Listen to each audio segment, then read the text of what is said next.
Good Saturday morning, everybody. I hope everybody's off to a great start to their weekend. And cheers, everybody.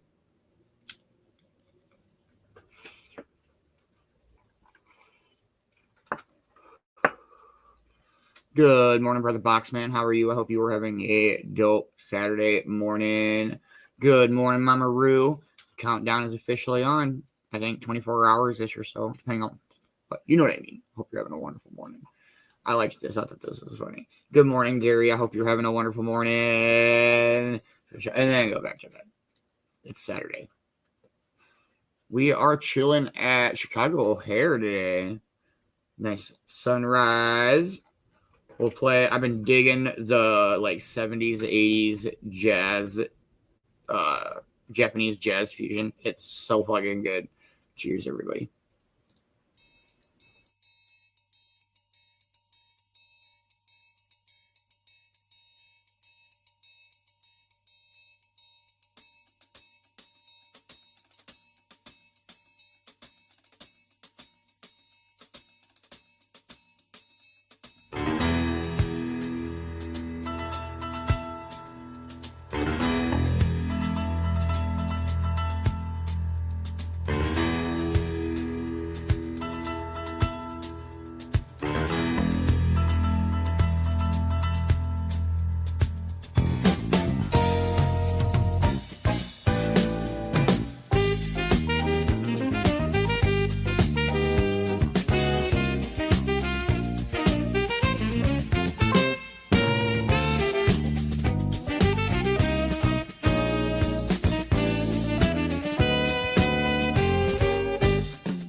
Good morning, Cornbread.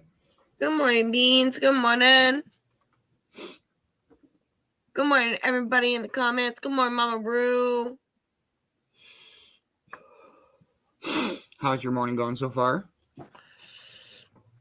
Good. Yeah, just been out hanging out, watching some ESPN a little bit, and drinking coffee and hanging out with Mogi. Sorry, Steve, I didn't realize I was talking about you. Just been chilling, been listening to some fusion jazz. It's been good. You ever play any of the Gran Turismo games, Cornbread, growing up?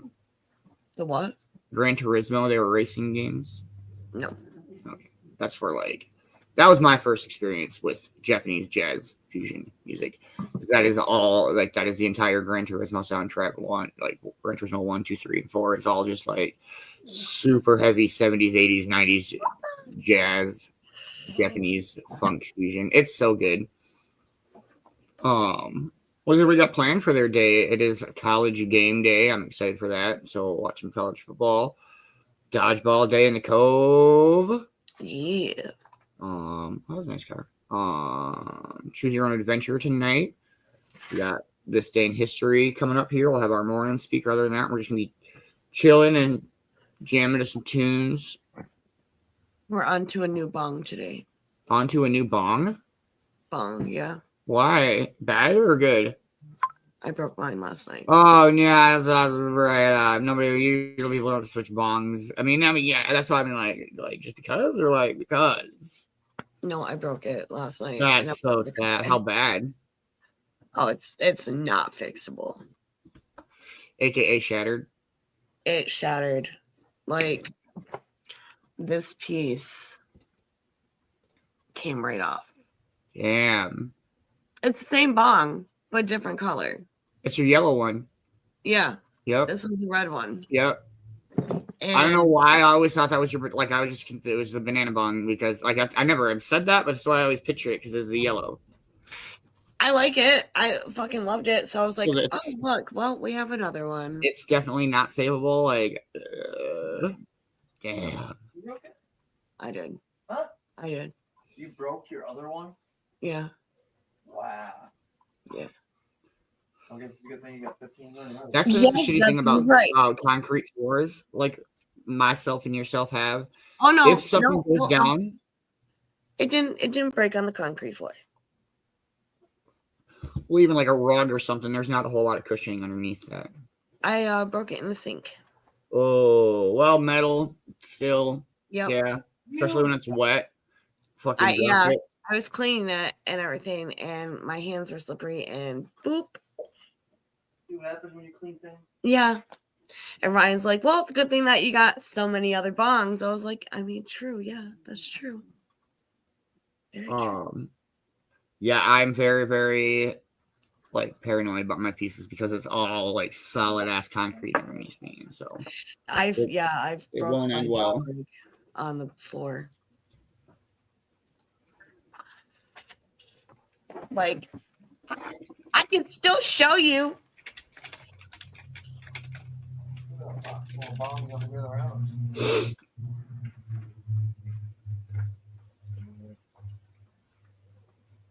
Morgan, stop it there. That's where it broke. Oh. Yep. Super sad day. It was last night. It's still super sad. Super sad.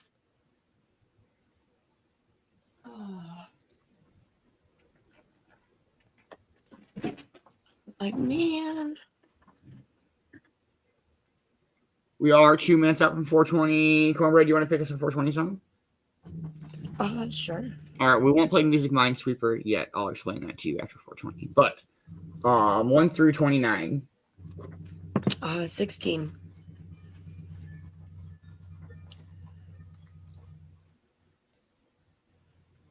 All right, this is out of the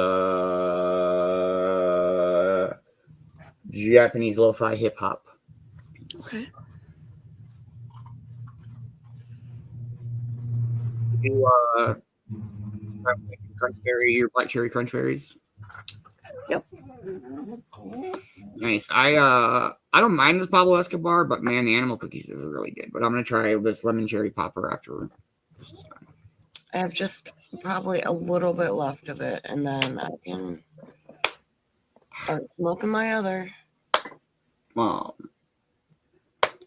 good basement brawl last night. Mama Roo with the back-to-back round 1 and 2 ass kicking. I want to say she's now the third person to officially go back-to-back. I can't remember who the first one was. I'd have to talk to Kasi. I know Fabio was one. Mama Roo is the other one. Nice. Cheers, cheers, everybody. Happy 420. Cheers, cheers.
Good morning, Amber. Good morning, Amber. Hope you are having a dope Saturday morning. Does anybody have anything cool planned for today? Anything fancy going on? No.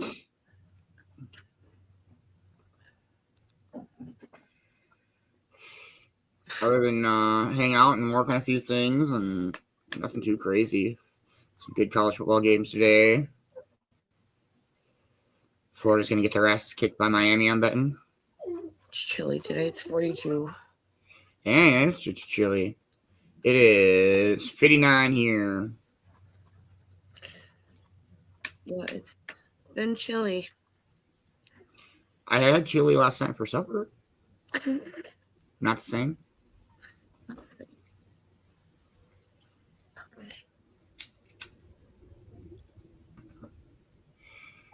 Yeah, it's been kind of hanging out, watching a lot of sports shit. Working on show shit.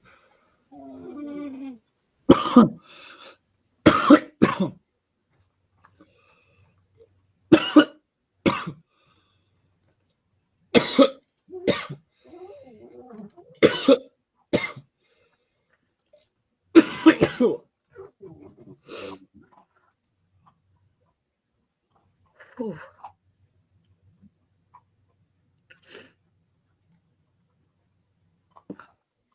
I agree. We got this day in history coming up here. We'll play a song and dive in. I just gotta find a good one here.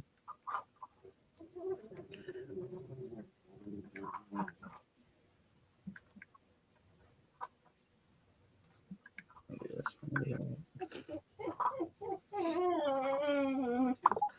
Really? All right.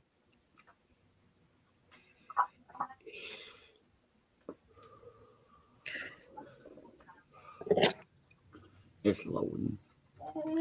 Cheers, everybody. Cheers.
That was fucking dope.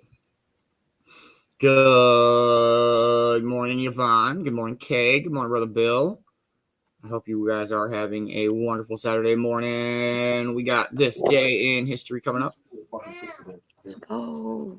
And I already took one of your shoes. All right. It's all yours, Vicki B.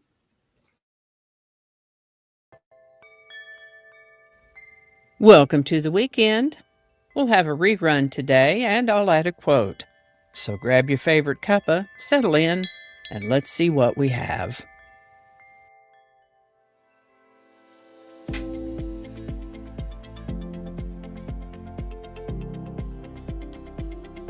Hi there, and welcome to this day in history for September 20th. September 20th is the 263rd day of the year in the Gregorian calendar, 264th in leap years, with 102 days remaining to the end of the year. Today's word is shibboleth. Shibboleth is a noun that means a word or saying used by adherents of a party, sect, or belief, usually meaningless to anyone outside that group, like fashizzle, a phrase that spell-check didn't recognize. A shibboleth might be any custom or tradition, or a choice of phrasing, or even a single word that distinguishes one group of people from another. One's accent, for example, can serve as a shibboleth, indicating where one might be from as generally as the South to as specifically as the other end of the state. I'll tell you a story of how we come to have the word shibboleth defined as it is, and then give you some more current examples. In the Bible's book of Judges, there's a story about how the Gileadite army routed the Ephraimites. Some of the surviving Ephraimites had to cross a ford of the Jordan River, and that area happened to be held by Gileadites. The Gileadites anticipated this, and so they would ask every soldier who tried to cross if he was an Ephraimite, and of course they all said no, but then the Gileadites would ask the person to say shibboleth, which means stream in Hebrew, as this was a stream they were attempting to cross. The Gileadites pronounced the word with the SH sound, shibboleth, but the Ephraimites pronounced it sibboleth without the SH sound. That was literally a dead giveaway, because anyone who didn't pronounce the initial SH sound when saying shibboleth was killed on the spot. That story in mind, when English speakers first borrowed the word shibboleth, they used it to mean test phrase, and it has acquired other sort of in-group meanings since then. Interestingly, during World War II, for example, German spies were taught British English, which I think most English speakers recognize as different from American English. One notable example is that Brits might say lorry, where an American might say truck. Quite the shibboleth for ferreting out spies. There are many examples of these kinds of pronunciation differences that have been used in that manner over the years.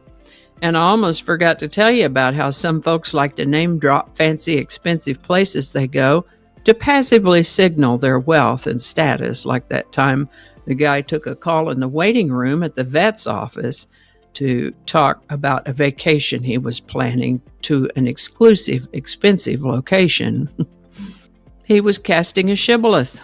Anyway, there's a whole fascinating rabbit trail of research right there around the word shibboleth. We need to get back to today. So the word shibboleth comes originally from the Hebrew word for stream and is used to detect, determine, or signal one's place, position, or status in or out of a particular group. First known use of the word shibboleth is 1638. That is a great word. Be on the lookout for shibboleths in your daily encounters with other humans. And with that, there's a particular form or way of writing and reading music called shape notes. It's called shape notes because each note has a particular shape. This kind of music is used for congregational and social singing groups, a cappella, without instruments. Their voices are the instruments. Shape notes is supposed to be easier to learn and follow for regular folks. I'm not so sure about that myself. I wouldn't say that I read music, but if I have a starting place, I can follow the notes up and down the staff pretty well. But that shape note singing I've heard sounds pretty complex to me. That said, this is the birthday of American singer and composer Benjamin Franklin White, born September 20th, 1800. He was a shape note singing master and compiled a shape note tune book called Sacred Harp. He wrote and revised several versions of the Sacred Harp songbook and worked as a journalist. Mr. White lived to the age of 79. This is the birthday of the beautiful Italian actress Sophia Loren. Born Sofia Costanza Villani Ciccoloni on September 20th, 1934 in Rome, Italy, she began entering beauty pageants at the age of 15 and was encouraged to take acting lessons at that time. She met producer Carlo Ponti, who got her first film roles as Sofia Lazzaro. Mr. Ponti encouraged her to take the professional name of Sophia Loren. 22 years her senior, he fell madly in love with her, but he was already married and divorce was not permitted in Italy at the time. The couple found ways around it, though, and later, Carlo was able to legally divorce his first wife to marry Sophia. They had 2 children together and remained married until his passing in 2007. Sophia Loren has acted in over 100 movies, has released over a dozen records, and has won dozens of awards for her work. Still and always beautiful. Happy birthday, Sophia Loren. Today's song is Sugar Sugar by the Archies, #1 on September 20th, 1969. This song was written by Jeff Barry and Andy Kim and recorded by the cartoon band The Archies. It held the #1 spot for 4 weeks and was the #1 single of the year for 1969. Sugar Sugar became one of the biggest hits in a genre that came to be called bubblegum pop, popular for about 5 or so years from the late 60s into the early 70s. Interestingly, the Archies was a fictional band, part of a cartoon series based on Archie comic books. The music was performed by studio session musicians and various vocal artists. Sugar Sugar, #1 on September 20th, 1969. Link in the description. For today's quote, I found one by Sophia Loren, who said, "Beauty is how you feel inside, and it reflects in your eyes. It's not something physical." Sophia Loren. Alrighty, y'all take care. Be good to each other. I'll see you next time. And a hearty and grateful shout out to this lovely family who bought me a coffee. Thank you so much. And if you'd like to add your name to that list, there is a link in the description where you too can buy me a coffee. Alrighty. And I think that's going to do it for us today. Thank you so much for watching. Consider subscribing if you haven't already. Feel free to share this video with a link in your email, messaging, or social media. If you enjoy this series, you can check out the playlists in the description. You can find me on BitChute, Facebook, Odyssey, Rumble, YouTube, and X, as well as on a blog page called No Really. No Really. No, really. Consider following my Day in History page on Facebook if you're on Facebook. I also have a Patreon account now, or you can buy me a coffee. All those links are in the description. Alrighty, that's all I can think of right now. Thanks again, and I'll see you next time. Much love, Vicki B. Thank you so much for this day in history every day. We super duper appreciate it. I hope you're having a wonderful Saturday. Yes, if you are not following Vicki Bowers, please make sure that you are, or else you are missing out. Good morning, Mom. How are you? Hope you are having a wonderful Saturday morning. All right. We are hanging out at Chicago O'Hare this morning. I'm not sure why, how, or how we ended up here, but this is where we are. Yeah. So, all right, song of the day. Let's go. Cheers, cheers, everybody. Fucking A, this is a great song. And now, the Riverdale Carnival presents the Archies. Take care of the kissing booth while we're singing, Sabrina. Okay, everybody, here we go. with our new hit record, Sugar, Sugar!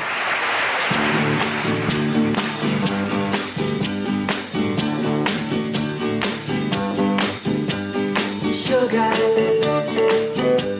oh honey, honey, you are my candy girl, and you got me wanting you, honey, oh sugar, sugar, you are my candy girl, and you got me wanting you. I just can't believe the loveliness of loving you. I just can't believe it's true. I just can't believe the wonder of this feeling too. I just can't believe it's true. Ah, sugar. Oh, honey, honey. You are my candy girl, and you got me wanting you. Oh, honey, oh, sugar, sugar, you are my candy girl, and you got me wanting you. When I kissed you, girl, I knew how sweet a kiss could be. I know how sweet a kiss can be. Like the summer sunshine, pour your sweetness over me. Pour your sweetness over me. Oh, sugar, sugar on it, honey. Pour a little sugar on it, baby. That's so sweet. Yeah, yeah, yeah. Pour a little sugar on it. Oh, yeah. Pour a little sugar on it, honey. Pour a little sugar on it, baby. I'm gonna make that so sweet. Yeah, pour a little sugar on it, honey. Ah, sugar. Honey, honey. You are my candy girl, and you got me wanting you. Oh, honey, honey. Sugar, sugar. Sugar, you are my candy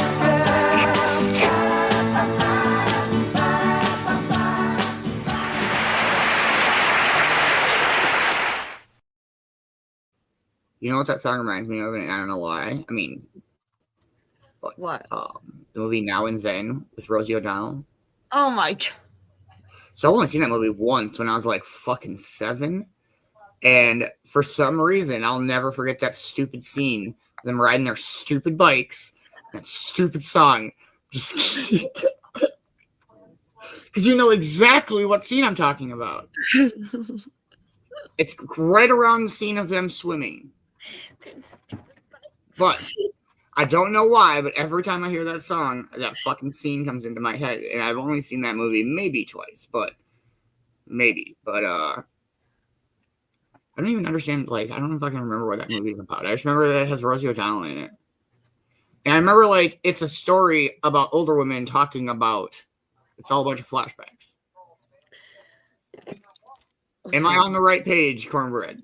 Listen, I mean, yes, but I mean, it's been a while for me too, but I know what you're talking about. Yeah, exactly. That fucking, Oh, man. I wasn't even thinking about that until you, don't ask. I don't even know. I couldn't, yeah, but,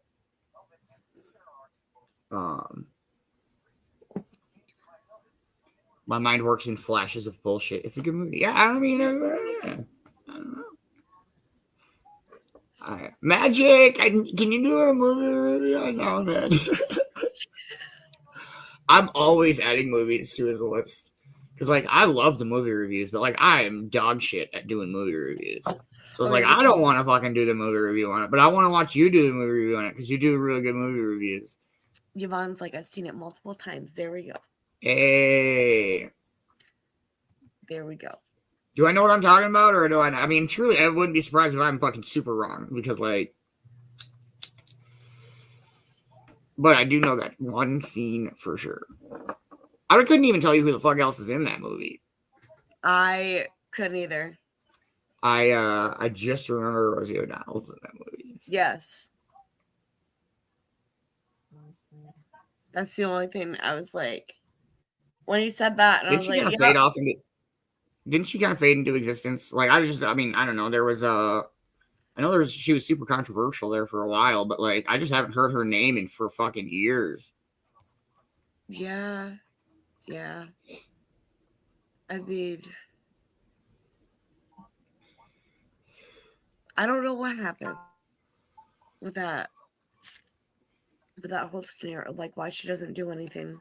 Yeah, I truly couldn't even remember like what happened. I just remember like I don't remember anything about it or the controversy. I just remember there was a bunch of controversy attached to her name for some reason. I feel like.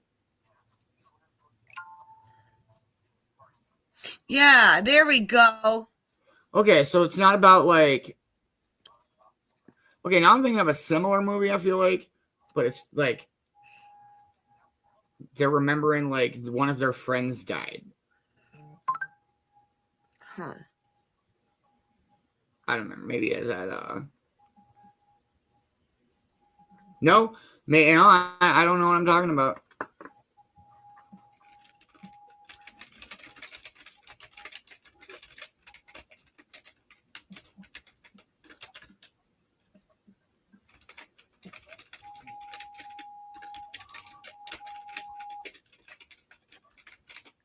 By telling it when they okay.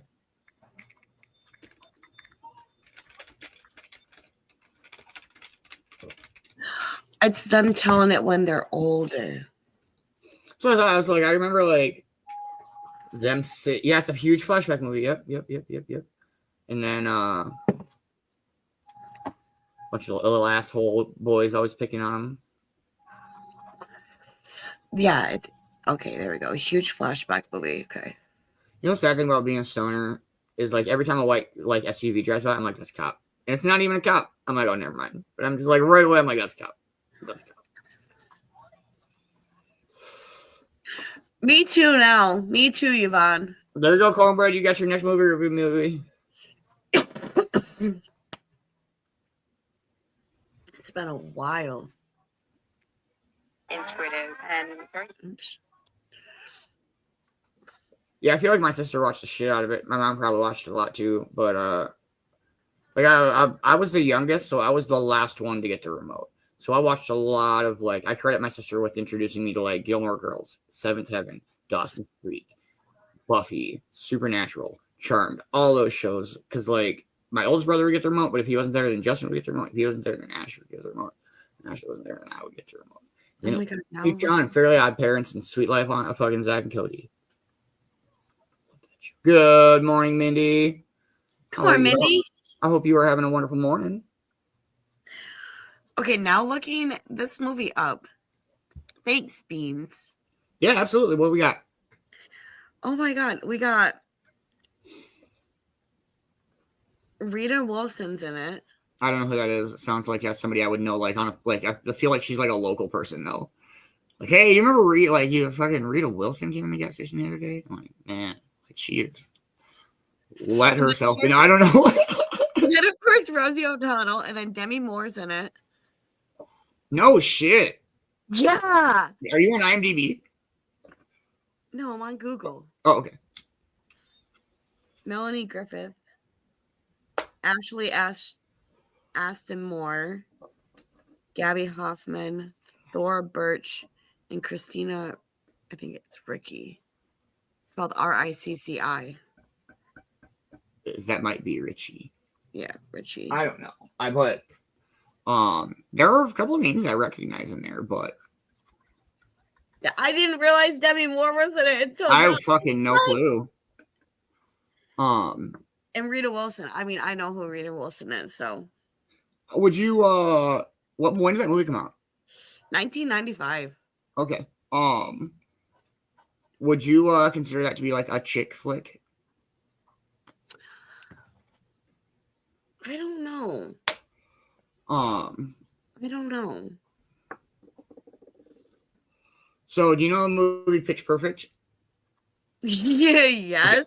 Okay, I figured. Yeah, all right. So I remember like it was only a couple of years ago that I realized that Pitch Perfect is not the movie with Drew Barrymore where she's the teacher and Luke Wilson's the baseball coach, some shit. So they were like, have you seen the movie Pitch Perfect? I'm like, yeah, that's a dope movie. And we were talking about two different movies. That movie is Never Been Kissed. Did not realize that. Yeah, Yes. I was fucking so lost. Yes. I was like, yeah, I thought the movie was, he's fucking baseball. It's Pitch Perfect. I don't know. No, that's Never Been Kissed. I could have told you that, man. I've seen Yeah, that I don't movie know. 1,000 times. This is why people, I don't host or do the movie show. I am not a movie. I love movies, but I am not the movie buff. See, look at John Mama Ritter. Who's John Ritter now? All right, Rita look at that one. Wilson was married to John Ritter. See, look at that. Mama Beanz even knows. Dang. Just kidding.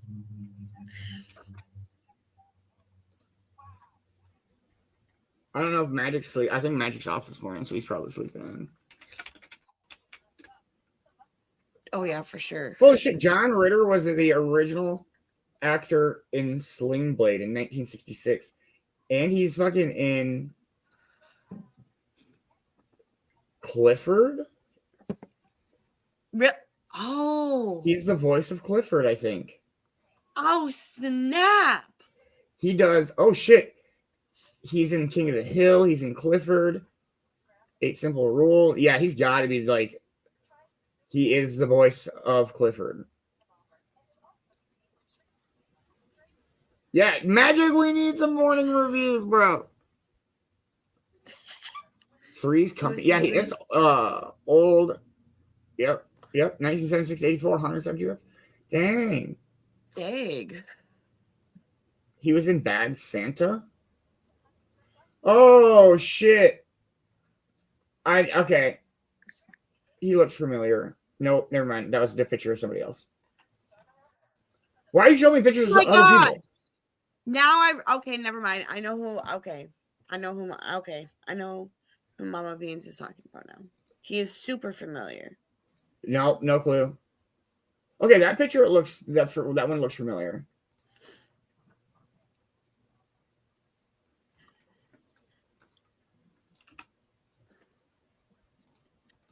Yeah. Like that one is one that I would recognize him by.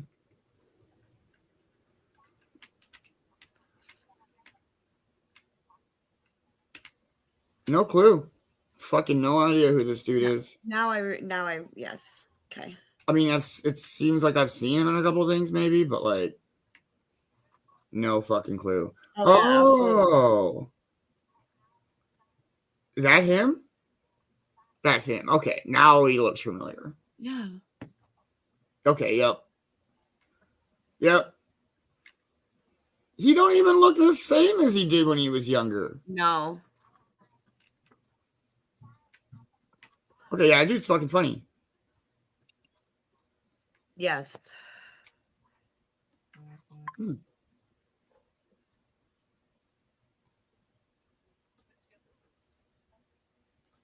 Don't forget anything, Yvonne.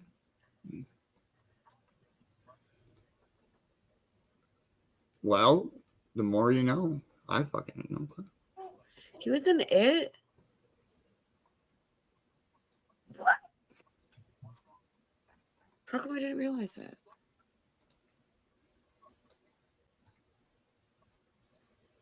Crazy. Right a Chucky too. What?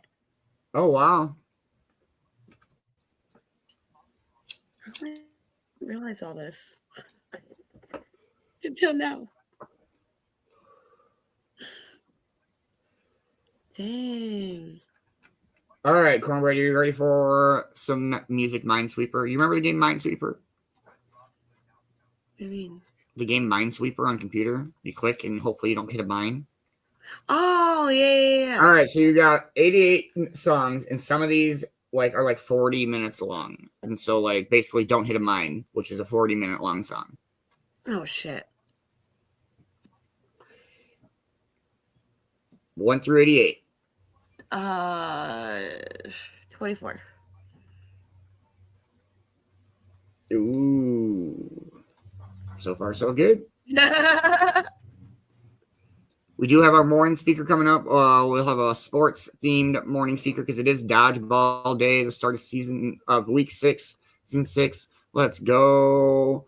We'll play some more jazz, funk fusion, and smoke, chill, and it looks like there's a plane taxiing, so maybe we'll get to see a plane take off. I don't know how we ended up in Chicago here, but it's cool sunrise at least. I don't know. It sucks to live across the street from that bitch, so. Mm-hmm. Cheers, cheers. Cheers.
One down, Cornbread. So far, so good.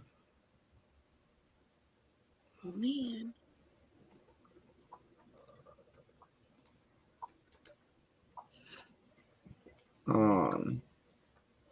Man, we was getting it down with the breakdowns during Basement Brawl last night. We were playing some pretty heavy, hard music last night. It was pretty great. Like, oh my goodness, some of those fucking breakdowns and the vocal call outs. I love that shit.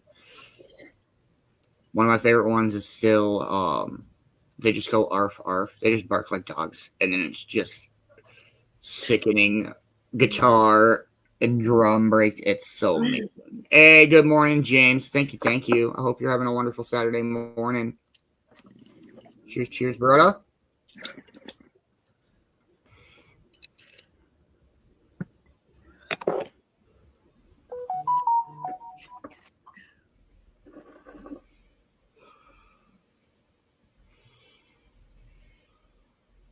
Hell yeah, that is dope. That is. Heck yeah.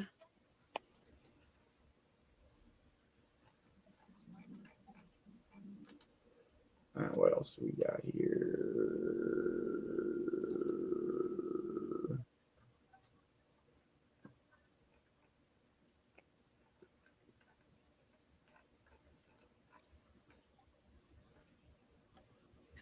All right, there are some in here that are Minesweeper mines, but 1 through 256, Cornbread.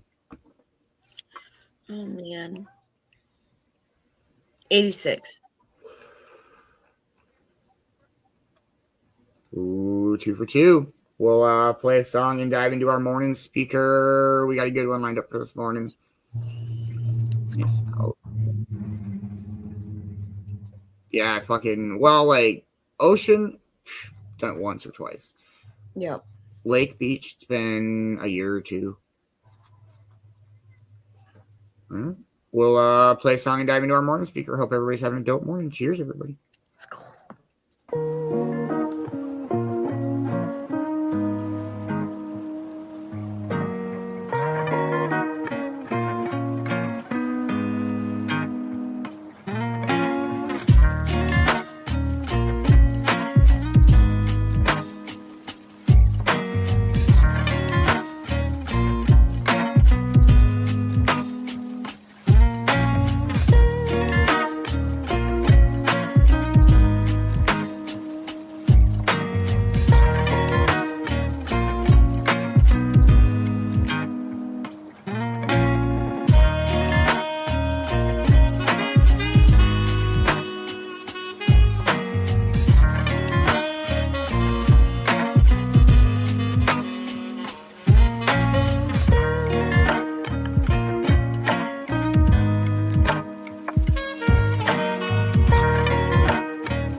everybody. This morning's morning speaker is Dodgeball Day. So we're going to go with Troy Polamalu. Amazing, ridiculous defensive safety, cornerback, mostly safety for the Pittsburgh Steelers. He retired a while ago, but ridiculous player. Let's go. And he's that head and shoulders dude also, if that's might be where you've seen him at. Tiny Troy? Yeah. Yep. Yeah. Amazing player. Here we go.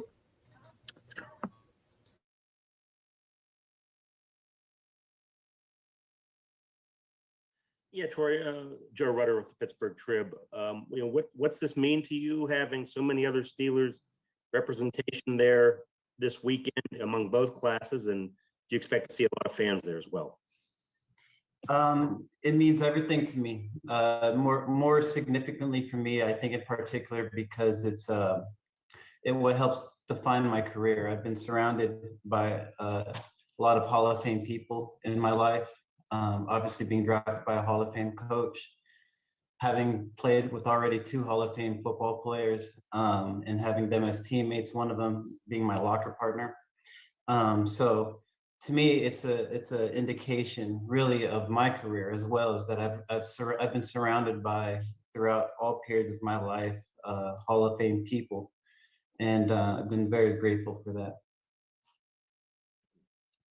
Thank you, Joe. Brooke Pryor. Hey, Troy, Brooke Pryor with ESPN. You just mentioned being drafted by a Hall of Fame coach. What does it mean, and how maybe extra special is it to be inducted with the guy who drafted you, the coach who drafted you, and how has your relationship with Coach Cowher kind of evolved from the time that you were a player, he was your coach, to now where you are today?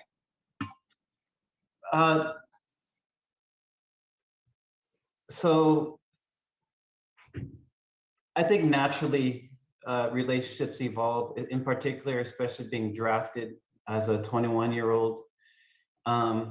To have Coach Cowher, a Hall of Fame coach, obviously for a reason.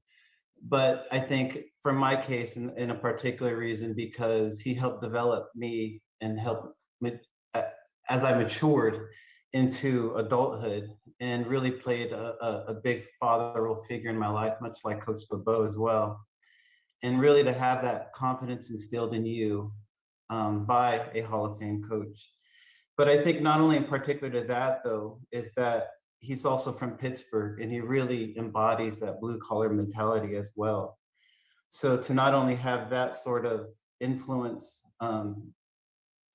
earlier in my career, it's also an honorable, virtues that Pittsburgh stands by: blue collar work ethic, not letting environment control factors of adversity, and these sort of things you really learn living in Pittsburgh.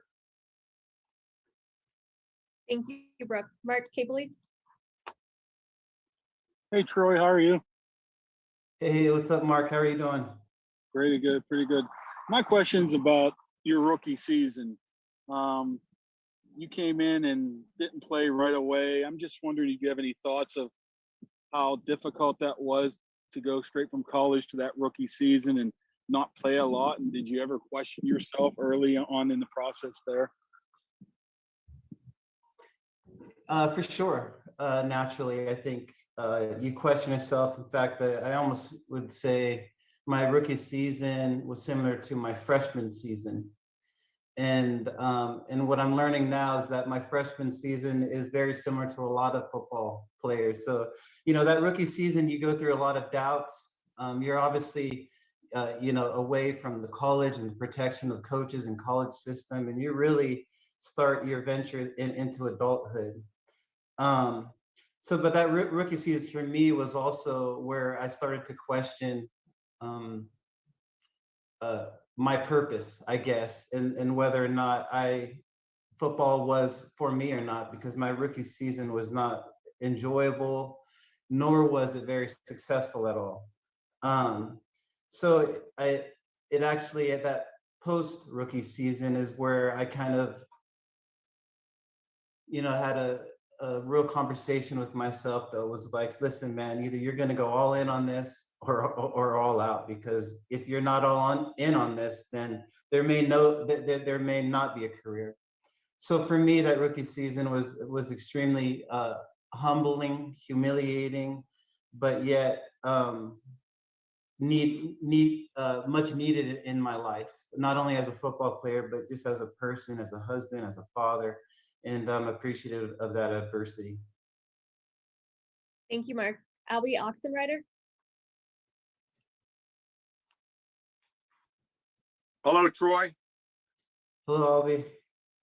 I appreciate the time, appreciate the availability. Albie Oxenrider, WPXI TV in Pittsburgh. And Troy, my question is about what's coming up in 3 weeks.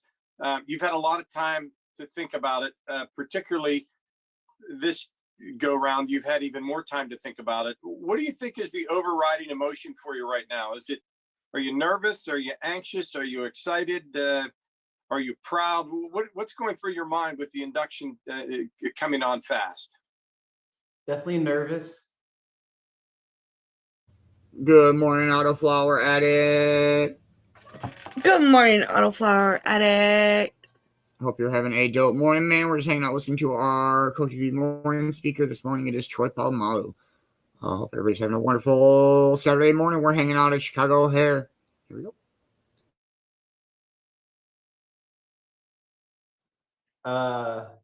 Definitely anxious, but very, very excited. I think obviously those emotions are all very closely tied together. Very excited to see my teammates, to, rehash some great, exciting memories. Nervous for a speech, anxious because I want to make sure that the people that I'm, very, that have been huge influences in my life. And I do mean a lot of people, because for somebody like me, no small thing, no glass of water that somebody offered me was insignificant. And coming from where I come from, that meant a lot and I don't want to miss out on that. So I'm nervous that I don't give the proper thanks and people won't feel the gratitude that I really want to give them. So, there's a lot of mixed emotions going on with that, but in a lot of respects, I feel I don't need to say anything as well, because my career is a result of them as well. And had they not had those influences, had they not had given me these meals, these beds, the bed to sleep, the advice, the knowledge, the wisdom, I absolutely wouldn't have been, selected such a prestigious honor. So I'm definitely have a lot of mixed emotions going into that week. Thank you. Ryan Diardo. It's Brian Diardo, CBS Sports. Troy, congratulations. I kind of also wanted to go back to earlier in your career. 2004 was kind of a breakout year for you and the team. I think you had a pick six against your old college teammate Carson Palmer that kind of springboarded things for you. Can you talk about the excitement of that season when everything kind of came together for you and your teammates? And I mean, that team went 15-1. So where would you maybe put that team with the 05 team and the 08 team, teams that did win championships? Okay, so that 2004 year in particular regarding our team was a significant year. It was our 15-1 year. I think we had broken the AFC record, or the AFC record for most consecutive wins or something like that in a season. And I believe that's Beanz also first year of starting as well. But it was also my first year starting. And after, as what I previously described, as a very frustrating rookie year. To me personally, that first year of me starting was significant for two people in particular. Darren Perry, who was my defensive back coach and really helped me understand the game of football, understand to be a real true student of the game. And then Mike Logan, who was the starting safety the previous year and was no longer starting safety, but still a great role model to me. So for me personally, those two people really meant a lot throughout that year, really actually carried me throughout that, aside from Chris Hope being another safety, the starting safety opposite of me on that team as well. But that 2004 year was really significant because to me, I think it legitimized the fact that we can play with the big boys. You know, I think at one point of time during the season, midway through the season, that we had beat two unbeaten teams, which were Philadelphia and New England, which, you know, funny enough, would have been our Super Bowl back-to-back had we played them again too. But Philadelphia, if I remember correctly, had, you know, Terrell Owens at that time was extremely talented, and Donovan McNabb, and, you know, obviously everybody knows, I think, Tom Brady's a pretty good quarterback as well, you know, that we lost to. So that year was a very significant year because of that reason, was that we were good enough to play with everybody. Thank you, Brian. Ron Meyer. Hey, Troy, Ron Meyer here from Sirius XM. My question is that over the course of the years, you took in so much more knowledge, whether it be your faith life, and I could see the many books in back of you. How much did that add or make you better as a professional athlete, having a diversion away from the field?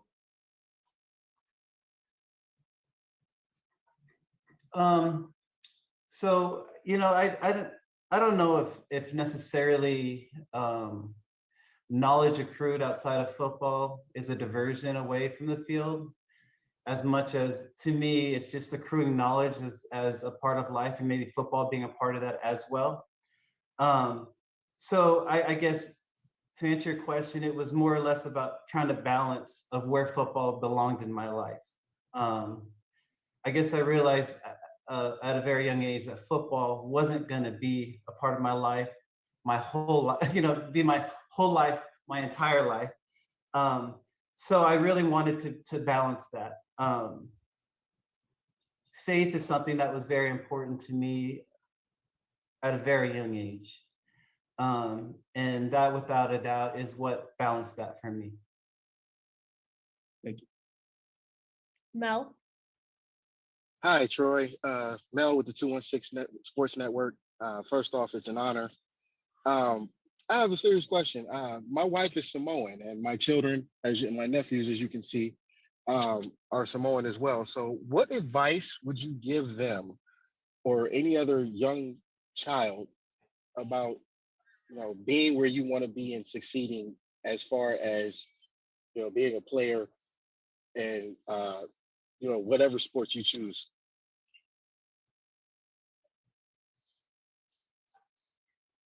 So if I'm hearing you correctly, it's what sort of advice for young Samoans if they're interested in sports, or just in general?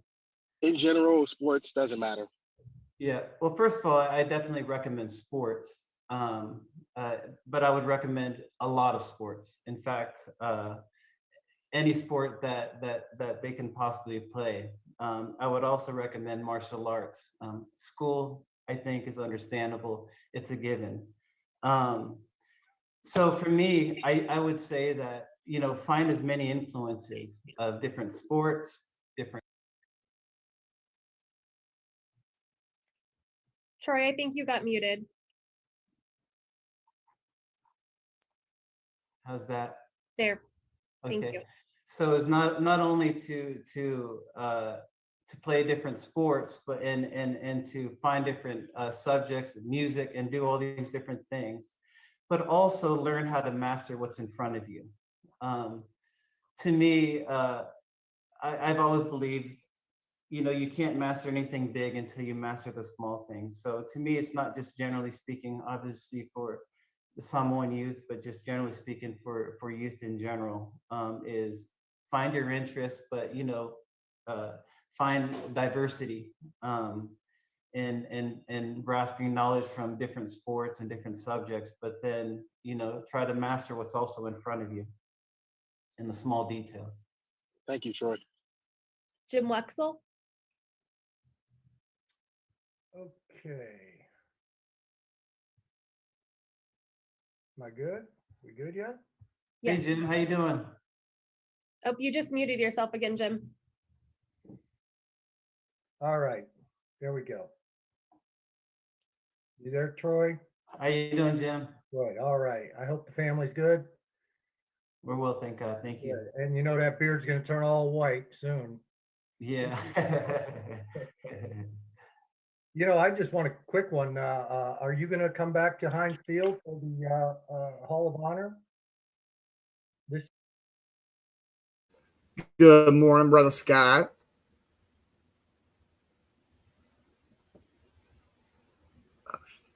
Oh shit, fuck. Good morning, Scott.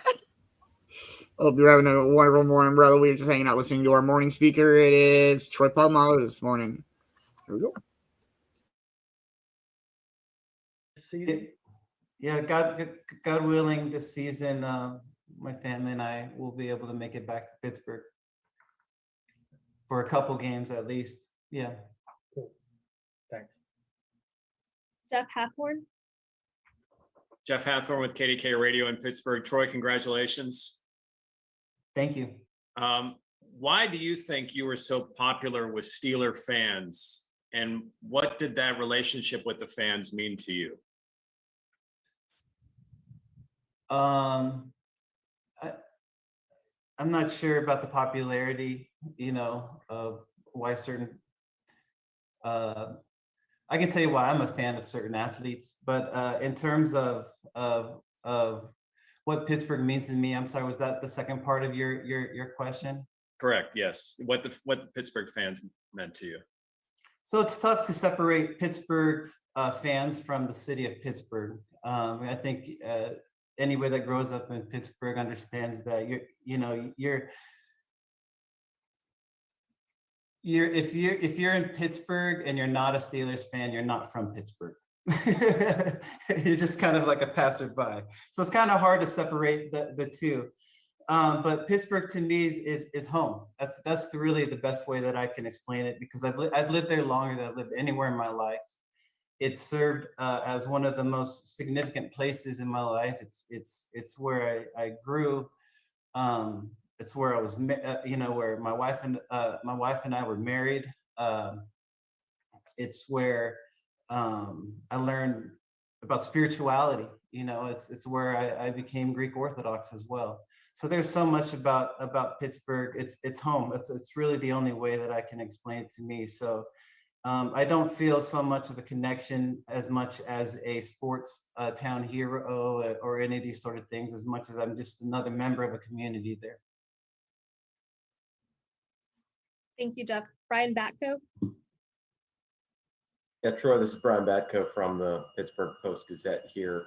Congratulations. I know this was obviously before my time covering the team, but your final season here, your career ended somewhat abruptly, perhaps before you were ready. How much did it take to kind of work through the emotions of that being over, and how kind of would you describe your relationship with the organization, and how much do you still kind of follow and watch the team? So in particular, in regards to how my career ended, it ended at the most perfect time. I'm so grateful that I'm here today, with the faculties that I have, with the health that I have, with my family, and being able to experience the memories that I've had I not continued to play. So I'm definitely grateful for the time that my career ended. In terms of the relationship since, I've had a great relationship.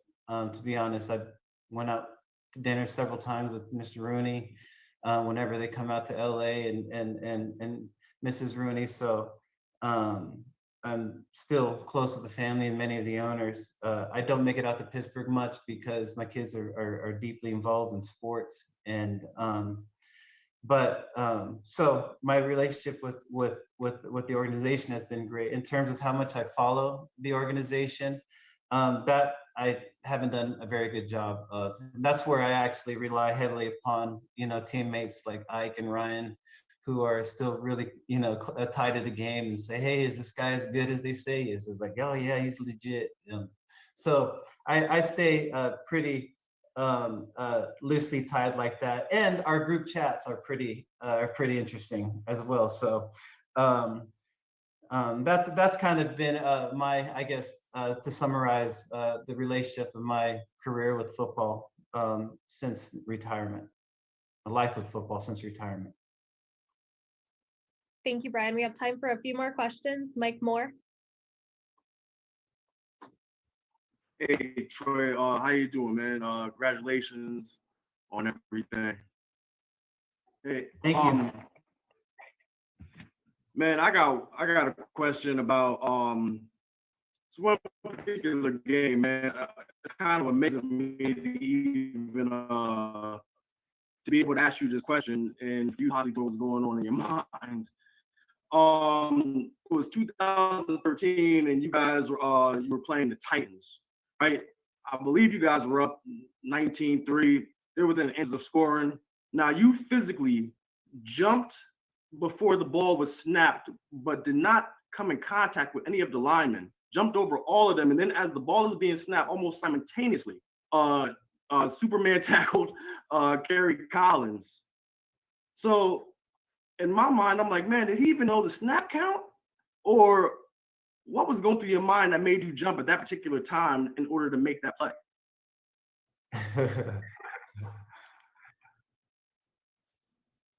Well, okay, so to answer your question, I'll give you some extreme vulnerability here.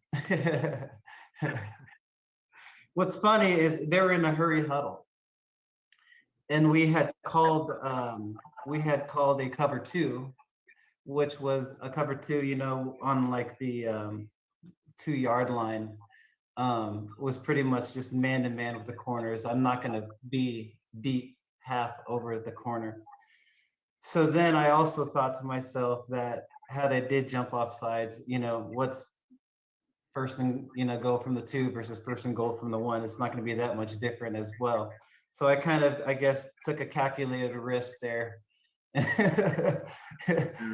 thank God it ended up working out well. Yeah, I can't say that it was a play that wasn't out of pure instinct, but there was some calculation for sure put into that. Nice, man. Troy, you're a GOAT, man. That's not normal man stuff, man. I appreciate you asking the question. Thank you. Nick Farbaugh. Hey Troy, hope you're doing well today. How you doing, Nick? I'm doing great.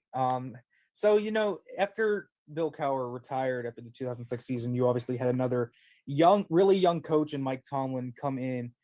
How did he really affect you as you were really an NFL player at that point? By the time he came on, how did he affect you in that second half of your career and really help you grow? What did you learn from the coach Mike Tomlin?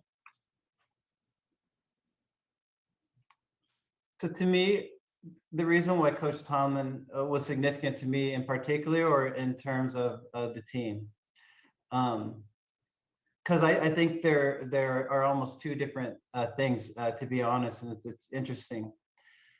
For the team, I'm dumbfounded that I'm 40 years old now and that he was 34 years old being a head coach. What an amazing responsibility for him to be able, and the confidence to be able to undertake such a task. Especially, I would have to add that, you know, being an African American, a head coach, and then to come into an organization like the Pittsburgh Steelers, who have the history of winning championships and very, very high expectation. And not only that, in identity as well. I'm sorry.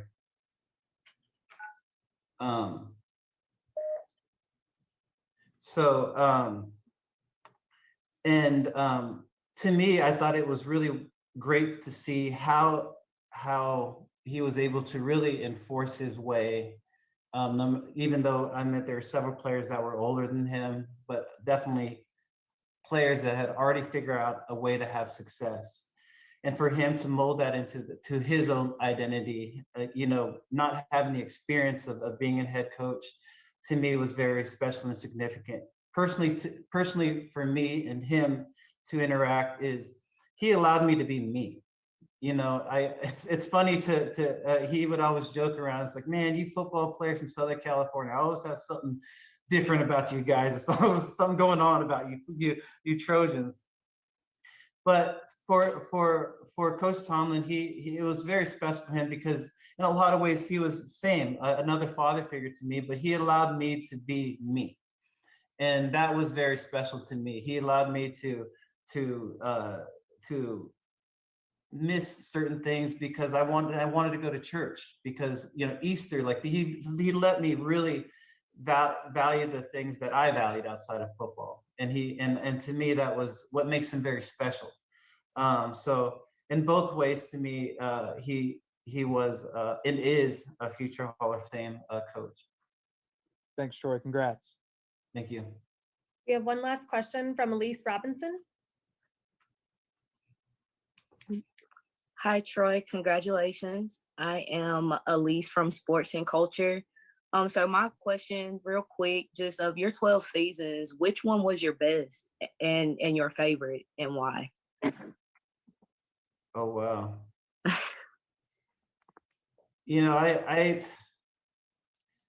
I would have to say the first season, as humiliating as it was, I would have to say, had I not gone through the process of that sort of molding, of really kind of being put through the furnace of adversity and doubt, and really attacking that in a way that was, to me, calculated, methodical, and not in an emotional way, that was like, yeah, I'm done with this game, or these sort of things. It was just like, man, I gotta go about doing this the right way, and that paying off, because that paid off. It actually set motion for the rest of my career to say, man, this is a template for me to work off of. This chicken breast, broccoli, and olive oil, diet. Maybe I can get, add some other things into there. But to me, that's what really set the template for how I started to view seasons beyond that.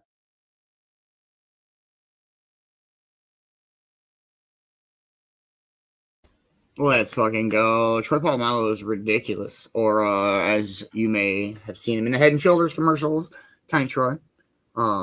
Crazy good football player. That dude's was a shoe-in to be a Hall of Famer, and I'm glad that he is, because he fucking deserves it. Let's see what we got for tunes.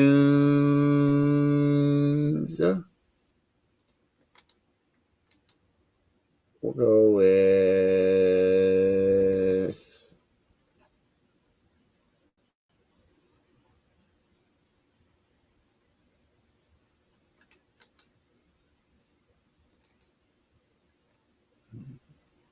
Hey, what up, Smoka? How are you, man? I hope you're having a wonderful morning, brother. We just finished our morning speaker, Troy Polamalu. It was a good one. I'm talking about what it kind of meant to him to be inducted into the Hall of Fame and answer a bunch of reporter questions. It was good. We'll play a song. We do got some Dodgeball News Network coming up, and we'll see what Dan Fielder knows this morning.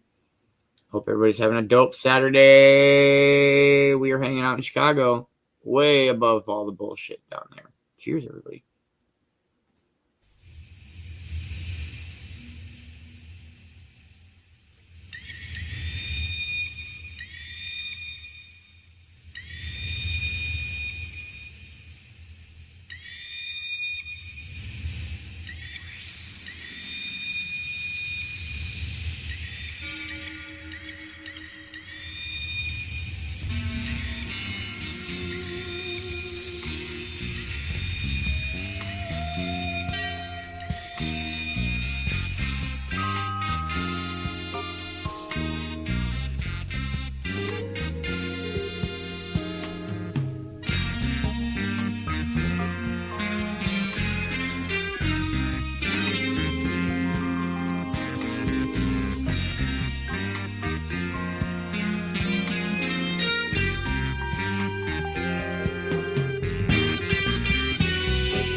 That's fucking great. I am loving the Fusion Jazz this morning. I hope everybody's having a dope Saturday. Does anybody have any big plans for today? Got dodgeball this afternoon. Hang out, watch college football. Florida plays Miami today. They're going to get destroyed, I bet. But go Gators. Let's go. Fucking Miami Hurricanes. Other than that, I've just been chilling and listening to music and smoking. I'm smoking on some Pablo Escobar this morning. I'm going to switch to some lemon cherry popper here shortly. But let's go with some reggae. Hey, welcome back, Cornbread. Oh man, I'm back. Good morning, Smoker. Good morning, Deb. All right, this one's not so bad. There's only a couple music minds in here. Hey, much love, Kay. Have a wonderful day. 1 through 126. Oh man. 40. 40. Good to go. 3 for 3.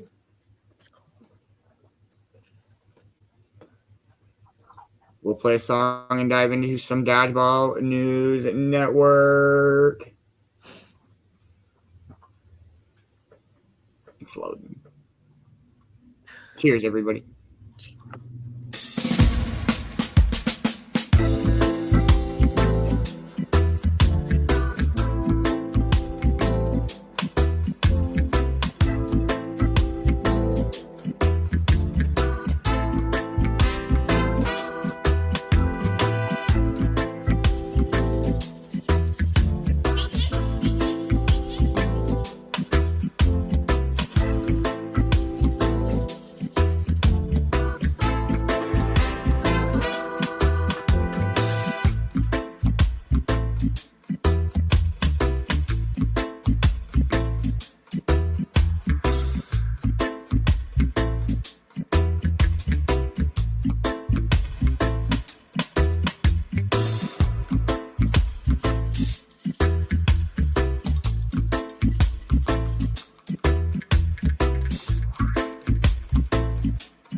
Good morning, Cheryl. Good morning, Cheryl.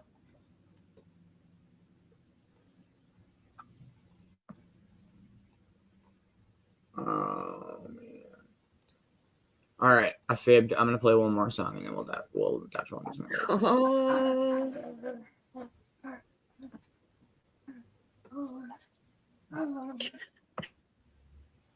We got dodgeball tournament this afternoon. It is week 6.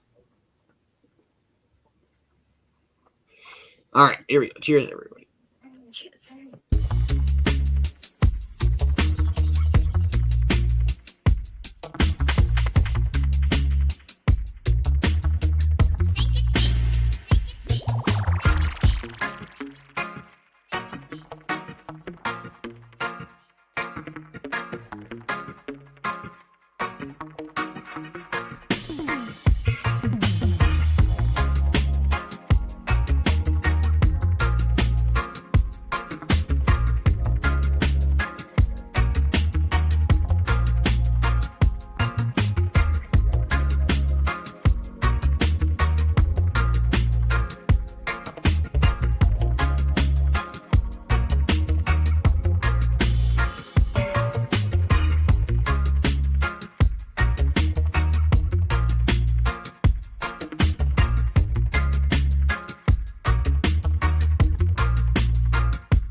Yeah, let's go. All right, everybody. What up, Dan? They updated the studio a little bit and cleaned it up a little bit. I like it. All right. Here we go. Good morning, Dodgeball fans. I'm Dan Fielder, and welcome to another edition of Dodgeball News Network. It's Saturday morning, week 6 of season 6, and today we're coming to you live from the Emerald Citadel, the proud home of the THC Troopers. After watching Smoka's crew storm to the week 5 tournament crown, this place has the energy of a fortress ready to roar. Two big names, the Ganja Guardians and the Chronic Crusaders, are on by this week, which means the door is wide open for the rest of the league to climb the standings. Every throw, every set, every game is magnified now because we're past the halfway point and the race for the crown is tightening with each passing week. So buckle up, folks. The road to glory runs straight through the Emerald Citadel today, and week 6 is about to write another chapter in what's shaping up to be one of the most competitive seasons we've ever seen. But before we get too far ahead of ourselves here in week 6, let's roll it back to last Thursday at Aurora Arena. The Titans and Kings were off on their bye, but the rest of the league put on a show that kept fans on the edge of their seats. For storylines, let's break it down. Match 1, Maple Leaf Rush versus Dabwheel Doomers. The opener at Aurora Arena delivered the unexpected. Maple Leaf Rush looked composed and confident out of the gate, dictating pace with steady throws and smart defensive movement. Both sets followed the same script, Rush building early momentum, Doomers stumbling into foul trouble, but somehow refusing to fold. Each time Maple Leaf had a chance to close, the Doomers clawed back, dragging it to tense one-on-one finishes. And in both moments, it was the Doomers who struck last, landing the knockout throws that sealed their first regular season win of the year. For a squad known more for chaos than composure, it was a breakthrough performance. Rush had control most of the way, but the Doomers proved that in crunch time, they're dangerous. Final, Doomers sweep 2-0. Match 2, THC Troopers versus Ganja Guardians. This matchup was a roller coaster from the first whistle. The Troopers came out fast, building an early edge with clean execution, but their foul count began to pile up, and that crack in the armor was all the Guardians needed. Cornbread's crew dug in, fought back, and stole set 1 in a nerve-wracking one-on-one finish. Set 2 somehow ratcheted the intensity even higher. A false start only added to the tension as both teams traded haymakers, each refusing to give an inch. But once again, when it came down to a final player duel, the Guardians held their nerve. A straight set sweep over an undefeated Troopers team sent shockwaves through the standings. It wasn't just their first regular season win of the year, it was a statement that the Guardians, when locked in, can topple anyone.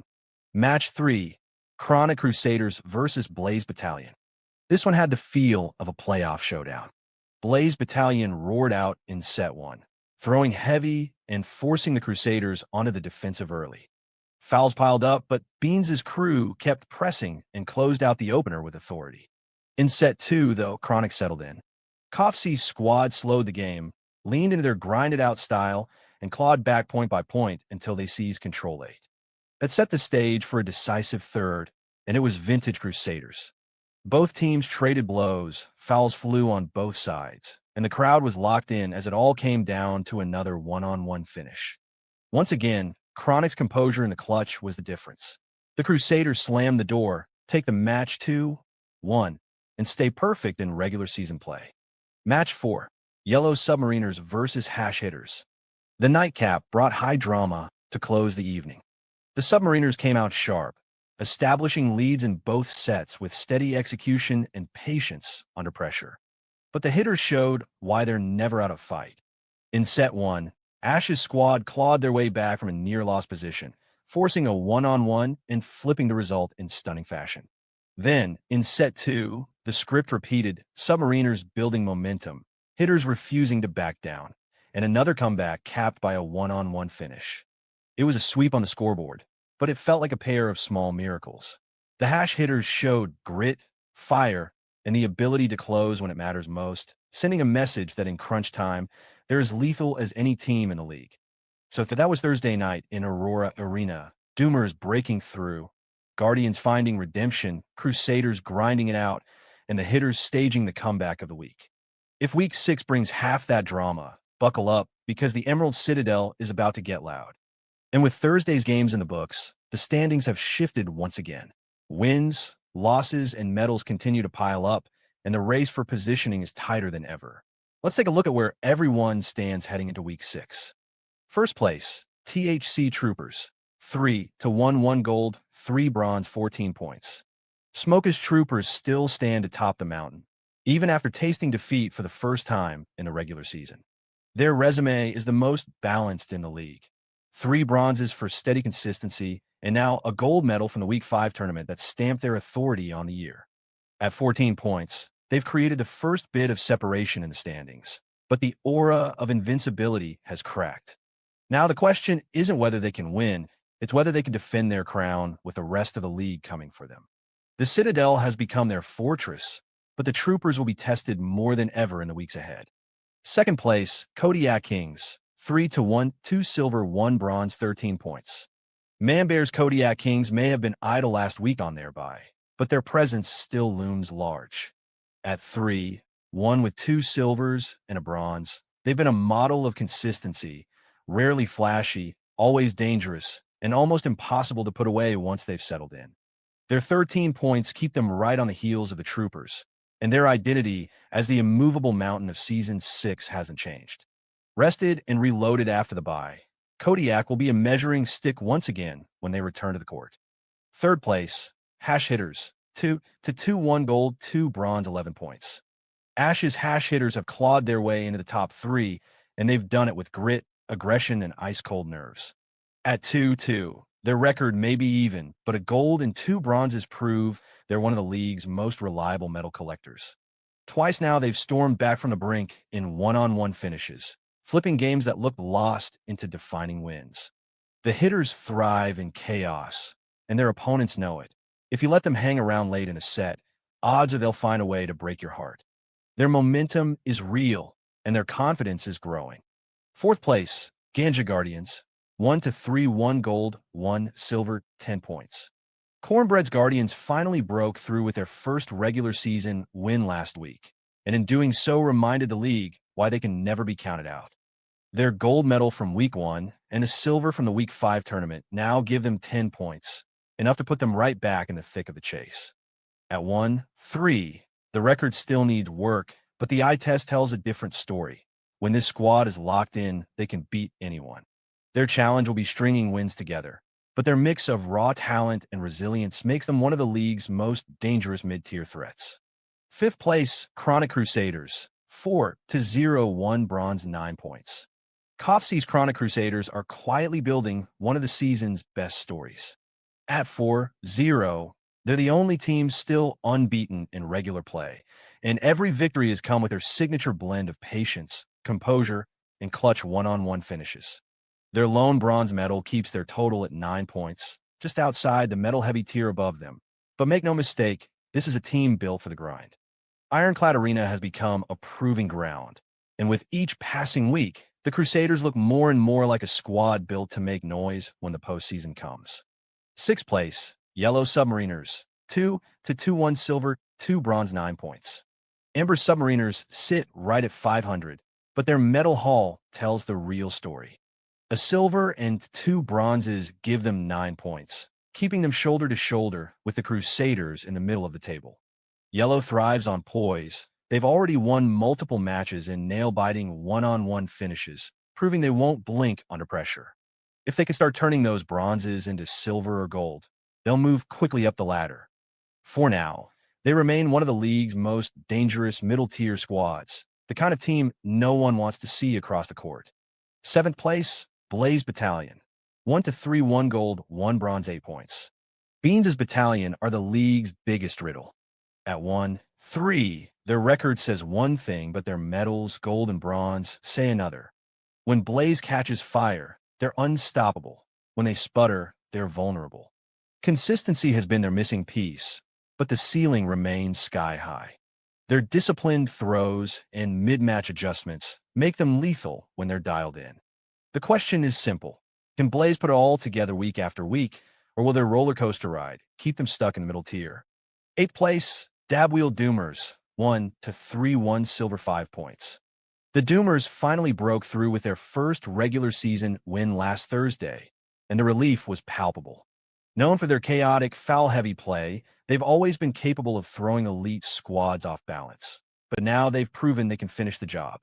Their silver medal keeps them at 5 points, tied with the Titans. But the bigger story is momentum. If the Doomers can control their chaos and cut down the mistakes, they could turn into one of the league's most unpredictable spoilers. 8th place, Terpene Titans, 1-3-1 silver 5 points. Kimmy's Titans remain a team of flashes, moments of dominance surrounded by stretches of inconsistency. At 1-3 with a silver medal, they're tied with the Doomers, but their physicality and swagger make them a different kind of opponent. Their style puts teams under constant pressure, but foul trouble has been their Achilles heel. If they can clean that up, they have the tools to climb quickly. Until then, they remain a team with promise, but no polish. 10th place, Maple Leaf Rush, 2-2-0 medals 4 points. Roy's Maple Leaf Rush are steady, but steadiness only gets you so far.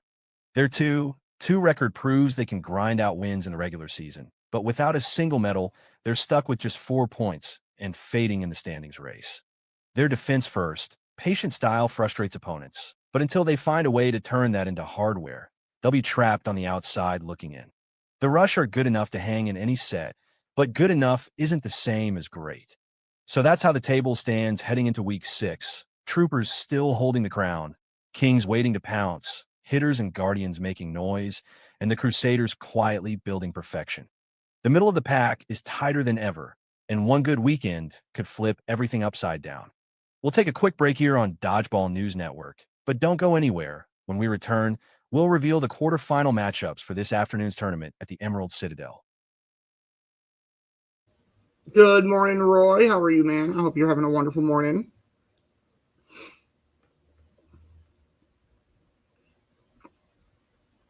Much love, Dan. Thank you, sir. I'm not sure what happened to the emojis in the comments. Oh, there we go. He's muted.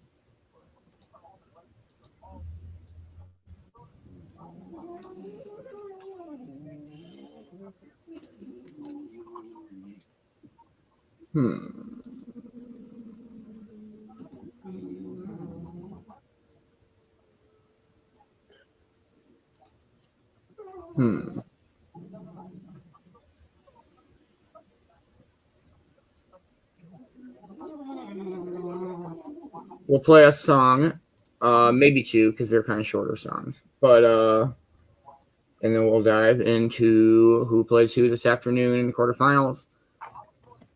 Cheers, cheers, everybody.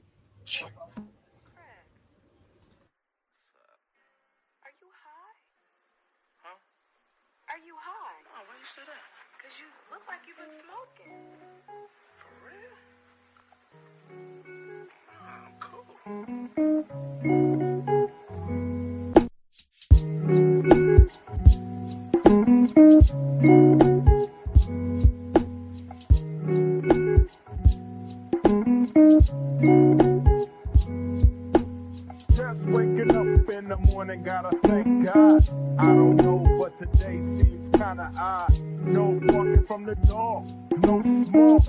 And mama cooked the breakfast with no hog. I got my grub on, but didn't dig out. Finally got a call from a girl I wanna dig out. Hooked it up for later as I hit the dough. Thinking, will I live another 24? I gotta go, cause I got me a drop top. And if I hit the switch, I can make the ass drop. Had to stop at a red light. Looking in my mirror, not a jacker in sight. And everything is alright. I got a beat from Kim, and she can do it all night. Called up the homies and I'm asking y'all, which part are y'all playing basketball? Get me on the court and I'm troubled. Last week messed around and got a triple-double. Freaking brothers every way like MJ. I can't believe today was a good day.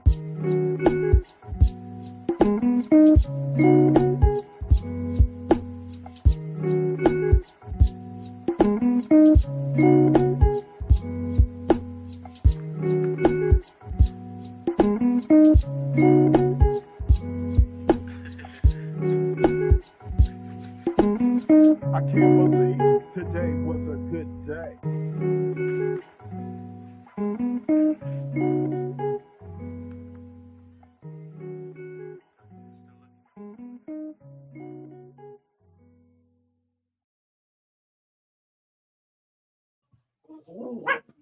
Yeah.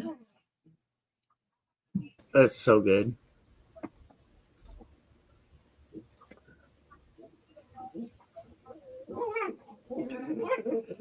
Our little puppers.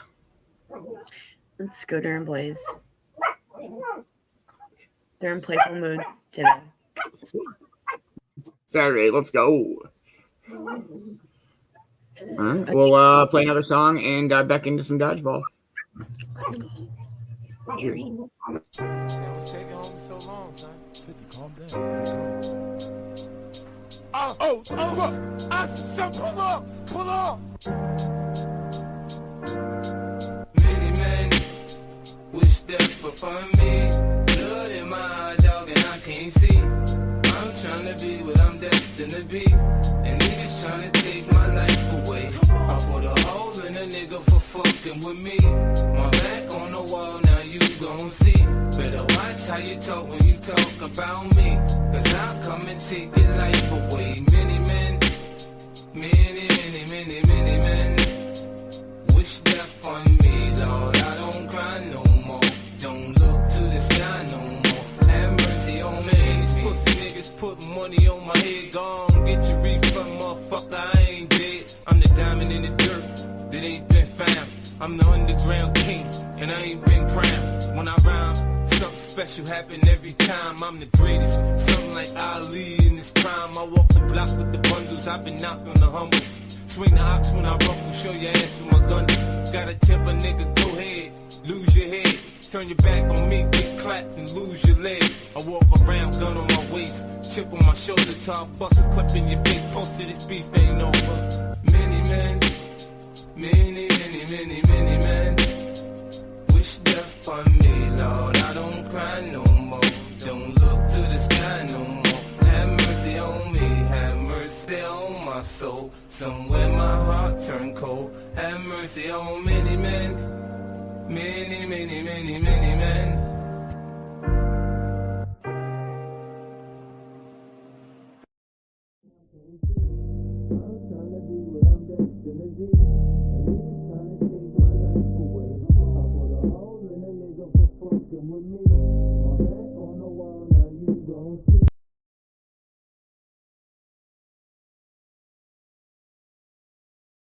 Let's go.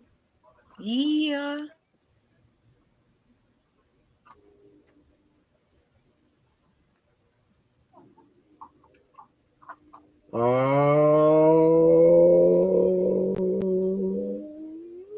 Who is playing who?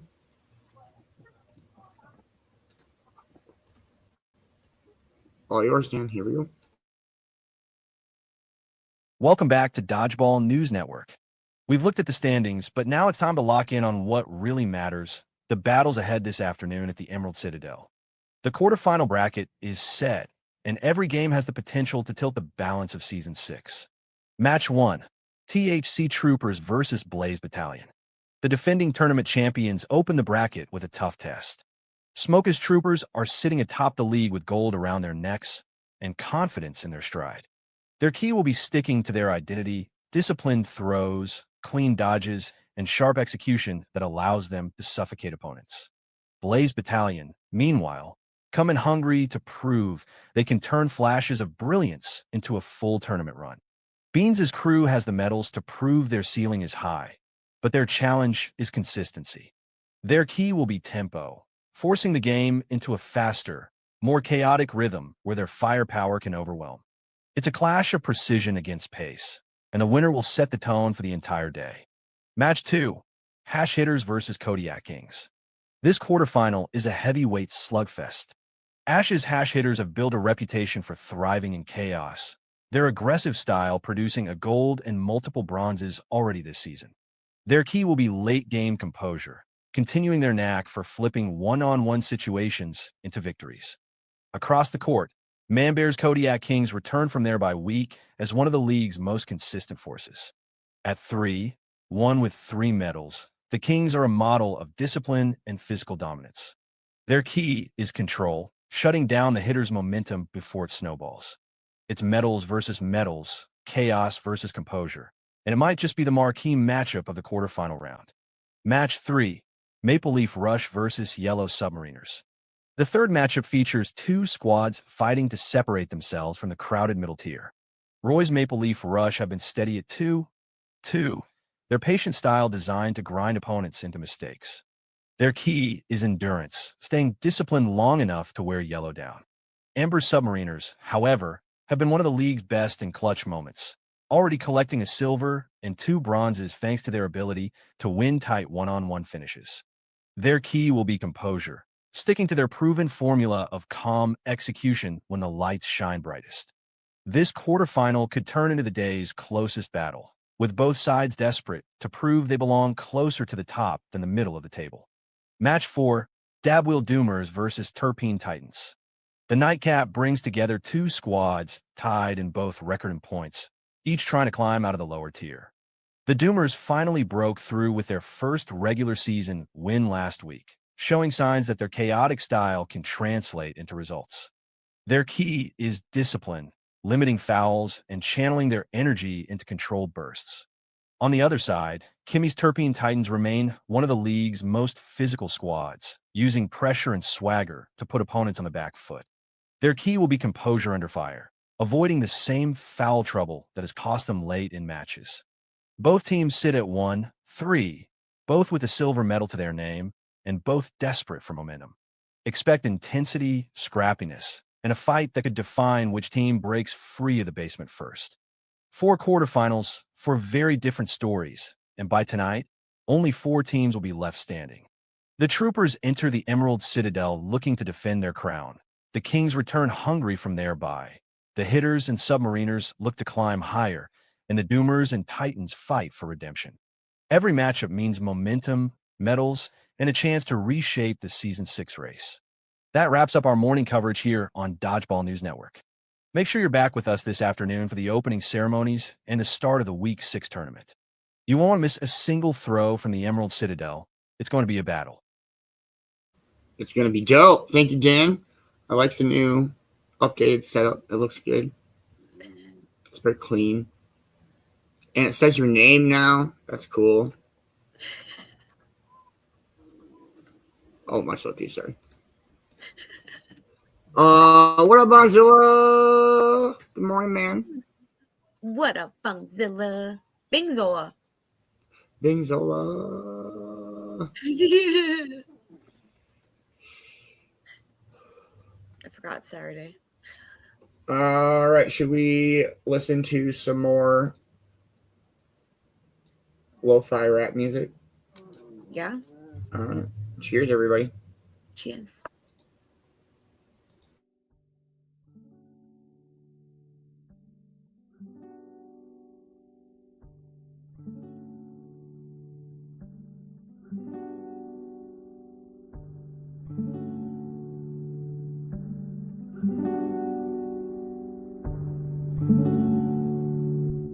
Wake up in the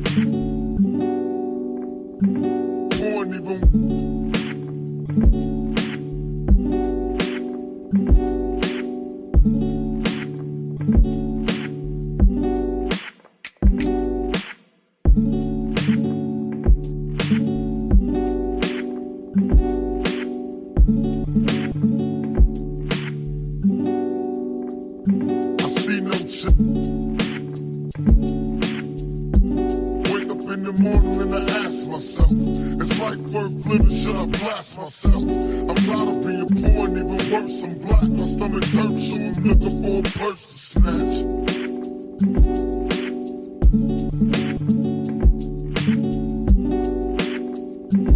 Wake up in the cops give a damn about a Negro. Pull a trigger, kill a nigga, he's a hero. Get it back to the kids who the hell cares. One less hungry mouth on the welfare.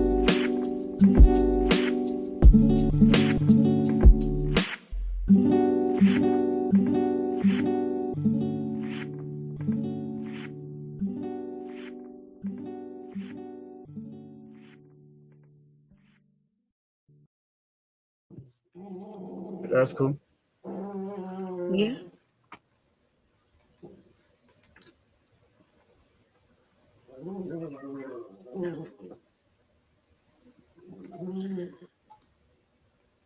All right, Cornbread, you want to pick a number 1 through 72? 20. Oh my goodness, there is no number 20. It goes straight from 18, 19, 21, 22. Oh. Weird. Okay. 18.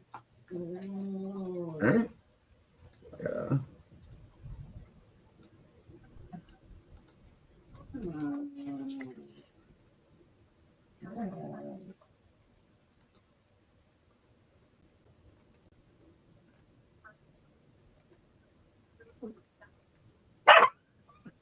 Hey, now, puffers.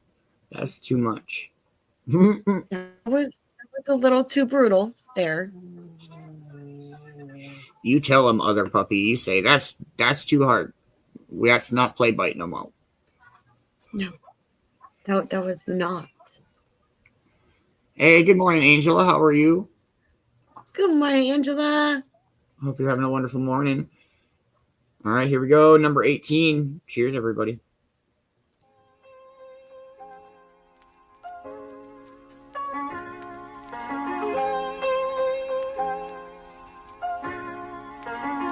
Yeah, I had this little bad thing, something like them tens. She gave a nigga mad brains, something like the whiz. But you see the sad thing, fucking with her is the chick ain't even had brains, dummy like a bitch. So I tried to show her about the world and about just who we really are, and where we've come and how we still have to go really far. Like, baby, look at how we live broke on the boulevard. But all she ever want me to do is unhook a bra. Then all I really want is for her to go down low. Before you know it, she wet enough to get drowned slow. And all that deep shit I was previously down for, replaced by freak shit I am currently down for. You see, I peeped it, pussy is power. That proud feeling we get knowing that pussy is ours. And how it feels to feel that feeling you feeling when you be drilling that shit. Got her saying you be killing that shit. And all the pain the world caused, she be healing that shit. And all that ain't your girl, dog, but you be feeling that shit. And you just wanna tell her everything she might need. But in the meantime, it's lights, please. Lights, please. Lights, please. Turn off the lights. For now, everything just seems alright. And how you make the darkness seem so bright. I'm feeling like things gon' be alright. Lights, please. Lights, please. Turn off the lights. For now, everything just seems alright. And how you make the darkness seem so bright. I'm feeling like things gon' be alright. Lights, please. Lights, please. Lights, please. Lights, please. Turn off the lights. Lights, please.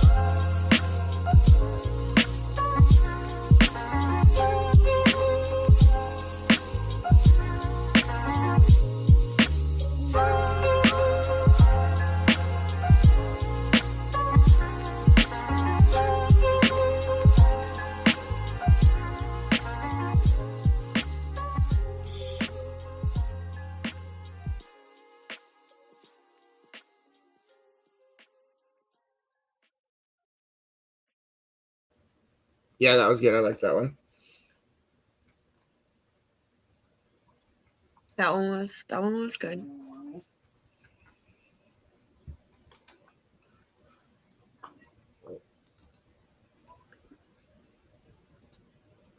I just grabbed an entire another playlist. It's like there's a lot to download, so it's working on it. I hope everybody's having a dope morning. Now we're just hanging out now, getting high, listening to some music. Hanging out with me and DJ Cornbread on Saturday morning. Cove-TV morning show. Do it. Do the sound effect. Oh shit! It's Saturday morning in the Cove. And we're just chilling. Whoa. Okay, we're good. We're just chilling, listening to a bunch of lo-fi rap music now. I don't know, just hanging out. It's 61 degrees here in southwestern-ish Minnesota. It's 420 somewhere. It is fucking 420 somewhere. Cheers, everybody. Cheers.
That's dope. Yeah.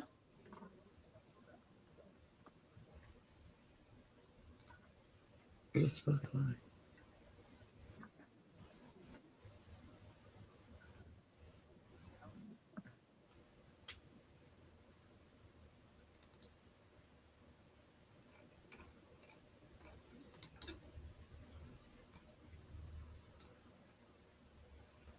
All right, we'll play. This is one I grabbed yesterday. I played during the afternoon show.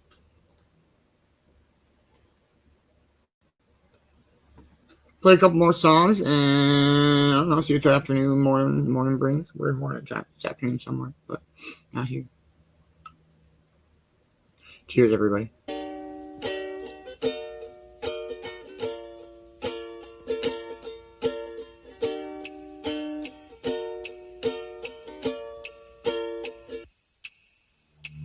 Often I'm upset that I cannot fall in love, but I guess this avoids the stress of falling out of it. Are you tired of me yet? I'm a little sick right now, but I swear when I'm ready I will fly us out of it.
I'm just guessing that Brittany will be here in the next couple minutes. Just throwing that out. What? Brittany Jennifer. Brittany. Oh. Okay. She's just been more in the chat, so I'm wondering. I'm sure that she's gonna pop in. And Oh. yes. I hope everybody's having a dope Saturday morning, enjoying the tunes and the scenery. We're in Wisconsin now. Okay. Oh, Sheboygan. I don't know. Get the old Sheboygan. Fucking Drew Lynch. That dude is hilarious. I want to play that clip now because he's so funny. Hey, good morning, Kimmy. Good morning, Kimmy.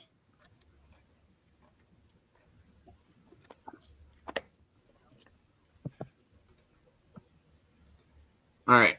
If you're from Wisconsin or, I don't know, Michigan, I don't know. It's so relatable. I get it, even though I'm not from The names Wisconsin. of the cities in Wisconsin,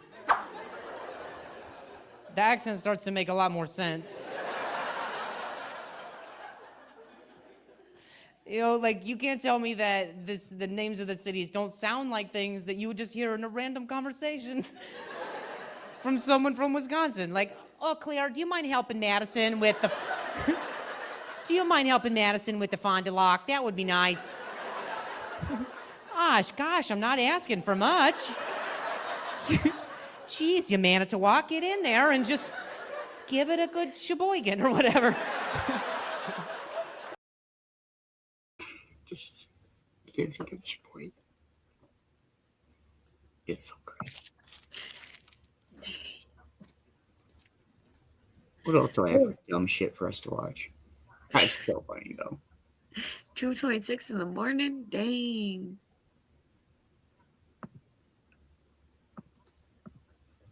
I love and miss Vines so much. You're at that Vine age, Cornbread. You remember Vine? Oh my God, yes. Chris, is that a weed? No, this is a crayon. I'm calling the police. 911, what's your emergency? Mary, is that a police? I'm calling the weed! 420, what you smoking? I miss Vine so much. Yeah, they were fucking great. I'm They're not gonna so lie. great. And they're so dumb. Yeah. It is a Sunday AM for you, Kimmy. Sunday AM.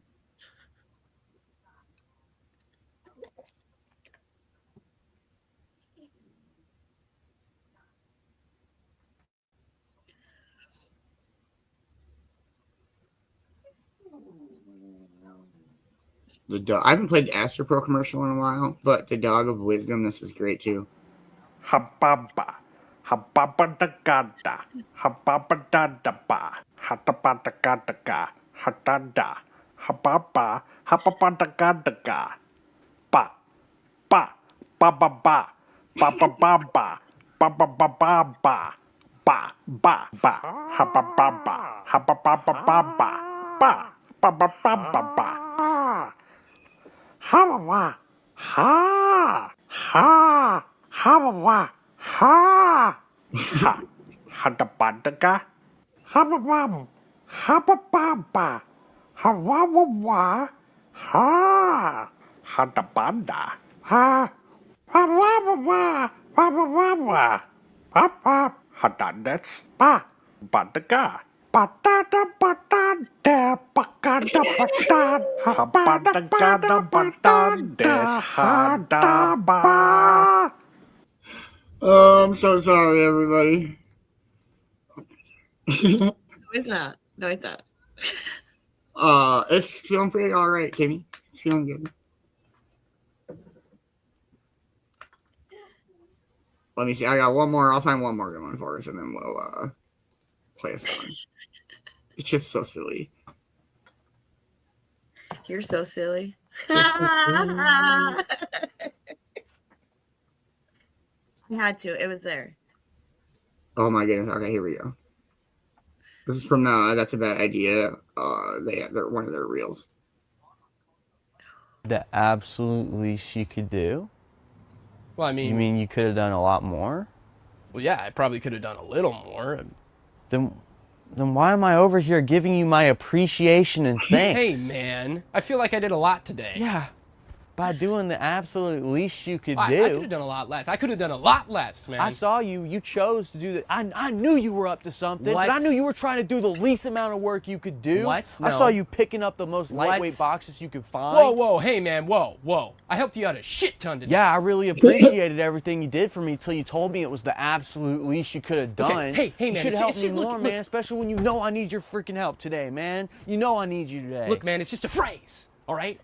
I feel like I did a lot today. And saying that it was the least I could do is just like saying I owe you for the other You owe day me when you what? helped me out with Chelsea. You owe me what? I don't owe you And I anything. think you owe me an apology for doing the absolute bare minimum today. Much love, Yvonne. I hope you feel better. Much love. Yes, I hope you do feel better. What? It's the least you could. You did the least you could do.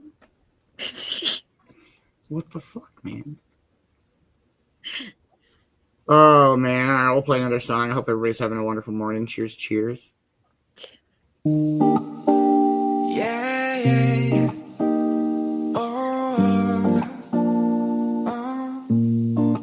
all I am is a man. I want the world in my hands. I hate the beach, but I stay in California with my toes in the sand. Use the sleeves on my sweater. Let's have an adventure. Head in the clothes, build my gravity center. Touch my neck, and I'll touch yours. You in those little high-waisted shorts. Ooh, she knows what I think about. What I think about. One love, two mouths. One love, one house. No shirt, no blouse. Just us, you'll find out. Nothing that I wouldn't wanna tell you about. Yeah. 'Cause it's too cold for you here and now. So let me hold both your hands in the holes of my sweater. If I may just take your breath away, I don't mind if there's not much to say. Sometimes the silence guides your mind to move to a place so far away. The goosebumps start to race the minute that my left hand meets your waist. Yeah. And then I watch your face, put my finger on your tongue 'cause you love the taste. Yeah. And these hearts adore everyone the other beats hardest for. Inside this place is warm. Outside it starts to pour. Coming down. One love, two mouths. One love, one house. No shirt, no blouse. Just us, you find out. Nothing that I really wanna tell you about. You know, no. 'Cause it's too cold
It's such a good song.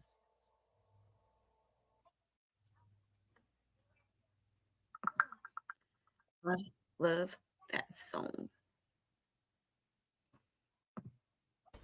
That's a great song. All right, this is some like little. This is like a 13, 14, and he is freestyling, and it's crazy. I'm rated as it's fact, not fiction. If you can't see that, you need a new prescription. I'm the landlord, today is your eviction. I'm like Big Pun with some J. Cole mixed in. I'm a rapper and still maintain the honor roll. I'm honor roll for making all the MCs fall like dominoes. Can't wait till the day that I'm discovered. I'll be the greatest even though I got white skin color. I'm watching over y'all rappers, just call me Big Brother. My raps are hot as ever now like it was midsummer. I'm on some August shit, I'm also just a fall into these balls that have been formed and started to become dominant. Don't think you gonna get away with all your talking shit, cause after you go shoot the fire, there's gonna be a consequence. Post Malone, kids in school like congratulations. Fans shouting like my mother back at graduation. Yeah, and you doing the bare minimum while I'm the king of Coney Island, watch over my kingdom come. Y'all know that I'm not a normal citizen. I write the synonyms, practicing and I spit a ton. Like football, all my exes come running back. They're like, let's get back together, I ain't doing none of that. I just write my rhymes, my mind is where the thunder at to keep it safe. I cover that fire with bucket hat. Hey, mumble rap, mess with me, you gon' get thunderclap. I'm old school, so watch Fresh Prince and the Thundercats. Like Pixar, my bars just be incredible. Even when I'm not spitting, I stay fire in general. I'ma hurt you, boy, you gon' need attention, it's medical. I'm on the top if y'all gon' put me on a pedestal. I celebrate my W's like it's a festival. I can't ball, but I can still kick y'all in the genitals. My money is more green than all the vegetables. So sick, when I spit, I'm breathing out the chemicals. It's Little D. Lil D! Lil D, is that you? Oh, man. Hey. That's just crazy. Right? He's so good. Yeah. Dang. Okay. Yeah, I'm just like digging out of like folder shit. I was looking for the. Are you a Santa household one? Do you know it? You know what I'm talking about, right? Yes. Okay.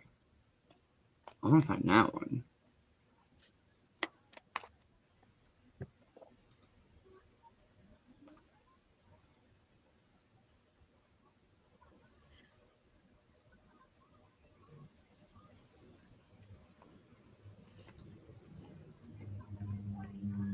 It's got to be in this other one. Oh. Maybe I found it.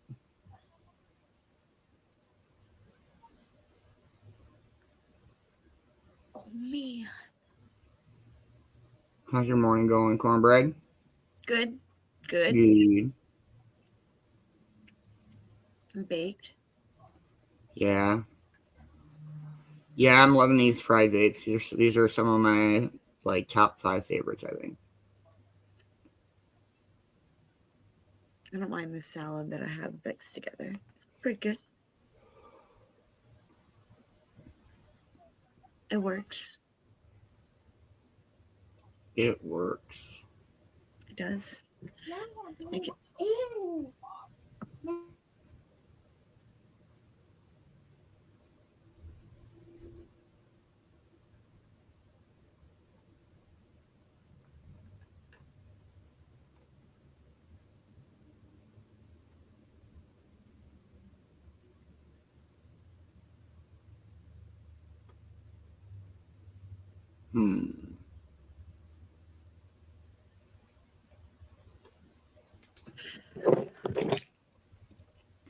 Throw my lighter around.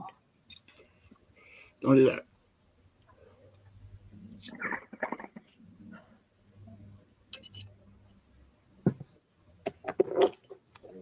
We'll set it down.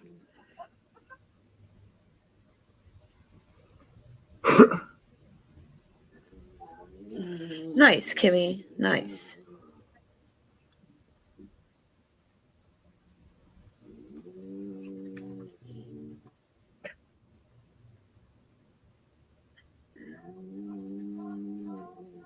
I don't know what puppy is over there going,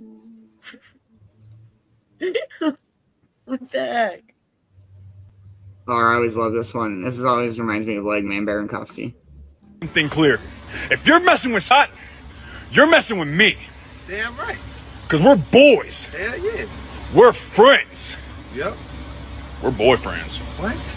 We're boys and we are friends. Oh, okay, yeah, but you can't say it like that with dudes. So we're boyfriends. No. And nobody better mess with my boyfriend. No, that's just yeah.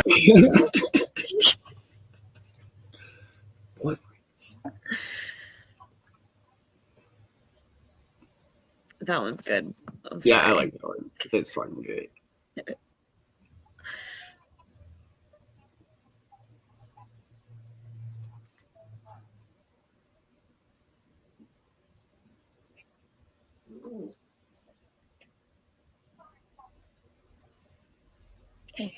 Hey, calm down. Lay down. All right, we'll do one more, and here we go. This is fucking crazy. Let me get to these words. I got a surplus turned up. Give them the works. I had to earn trust. See, I do this with love. I hate the word lust. Pussy too good. I almost nutted on the third thrust. Sidebar. Busy with a battle of life. I write a genius bar on an Apple device. Hey, listen close. Have them looking like they scratching a lice. I tell them facts. I ain't asking advice. I laid it all out. A lot of you ain't really moving how a man should. Who gonna go to war with me? Bet the fans would. Independent. I do it the way I wanna. While these label rappers sitting on a shelf like canned goods. Check the headspace. Moving to the next phase. Used to overlook recovery and rest days. I ain't never need a gimmick and a catchphrase. Scrappy as an alley cat, you don't want to catch strays. I'm bi-coastal off a microphone dry vocal. If you couldn't see the vision, it's your bifocals. Support me is the equivalent of buy local. I might go hit Hawaii like that guy Fogel. I like to move around the country a lot. White rapper, that ain't switching out to country or rock. Gummy or pop, it's not about the money or not. I've seen dark times, I've seen it when it's sunny and hot. I'm here. 10 toes for 10 years, then 10 more. This a bottle of Coke, throw in the Mentos. Mean and shit gonna explode, so let go. Quit holding on to the past and let regret go. I need a bigger pie, even if it's less pieces. What's a pie if it's the size of Celeste pizzas? They're small, you know, like Celeste pizzas. Yeah. My Polish family in the States off a guest visa. The outlook is from my immigrant mind. Please, don't stress if you're a little behind. We all visitors with limited time. You don't have to fit the mold of that weird artificial design. My rich friends out in Cabo or the Maldives. I was back in New Hampshire with the fall leaves. Long sleeves and a beanie for the strong breeze. Shop at Whole Foods, but I prefer my women all D. Stupid ass bar, please. Still in the pocket like phone, wallet, and car keys. In the San Diego sun playing part threes. Little rap thing really aged like sharp cheese. Let us eat, be grateful, but do not settle. And we don't say bon appetit, we say smacznego. You gotta understand the playing field is not level. When it boils down to it, I'm a hot kettle. They want the stage, then they cry when they got heckled. Man, you wouldn't make it to the top level. I've been at it since we used to watch The Rock wrestle. All I needed was some paper and a sharp pencil. Laid the frame, I'm a carpent's whore, but there's levels to it like apartment floors. Yeah, I risked it all. If I don't hit the target, then I'm back to working at department stores. Self-doubt will shake an artist's core. More than planks or crunches, it's the art of war, but it's a mental battle. When I went to battle, I could guarantee you that my heart was pure. Maybe I'm chasing euphoria, fuck with me, I might go Kendrick Lamar. And yeah, I was a kid watching ludicrous vids till my sister came in and would change it to Daria. Even that potential there, I say thanks, give mental prayers. Downside, no dental care. Plus side, I get a check just to come through and vent like Central Air. Giving them premium flows, grind like the beans in the medium roast. I'm sipping, you know that he's spitting, so go share the shit to your social media posts. I'm handpicking every ingredient chose. All of these companies greedy at shows, playing it dumb while they being exposed. All of their industry secrets unfold. Always been a family dreamer, thinking big. They taught me that I can't be eager. Where the grass is green, don't mean the candy's sweeter. I'm the starter, closer, and a damn reliever. Need to wait. Okay, cool, I had to grab a breather. Damn, Jerry back to wipe the floor with bitches. You would think I had a gig at Stanley Steamer. Fan show love, let me pop online. They love me like my girl, let her shop online. Remember doing skits trying to pop on Vine. SoundCloud songs trying to drop on time. Drunk at the shows, I forgot my lines. Thank God the crowd gonna jog my mind. And a hill on earth that I'm not gonna climb. I study Wayne in his prime, that's why I didn't do it so extraterrestrial. I didn't do the acceptable, always preferred unexpectable. Put on a show, it's a spectacle. Load on my plate with the vegetables, I ain't even smoking on medical. They talking money in decimals, I'm in the left like a chemical. Come on, Mike. Let's go. Jay's acting. That shit's so good. Oh, that's good. Dang. Yeah, I think that shit's crazy. I like Sway in the morning. I used to listen to that. I love that shit. That was good. Like, dang. I just like will download random shit sometimes.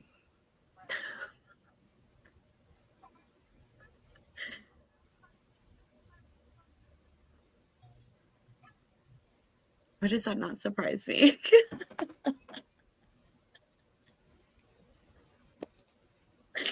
Like, I love this lady. She's so funny.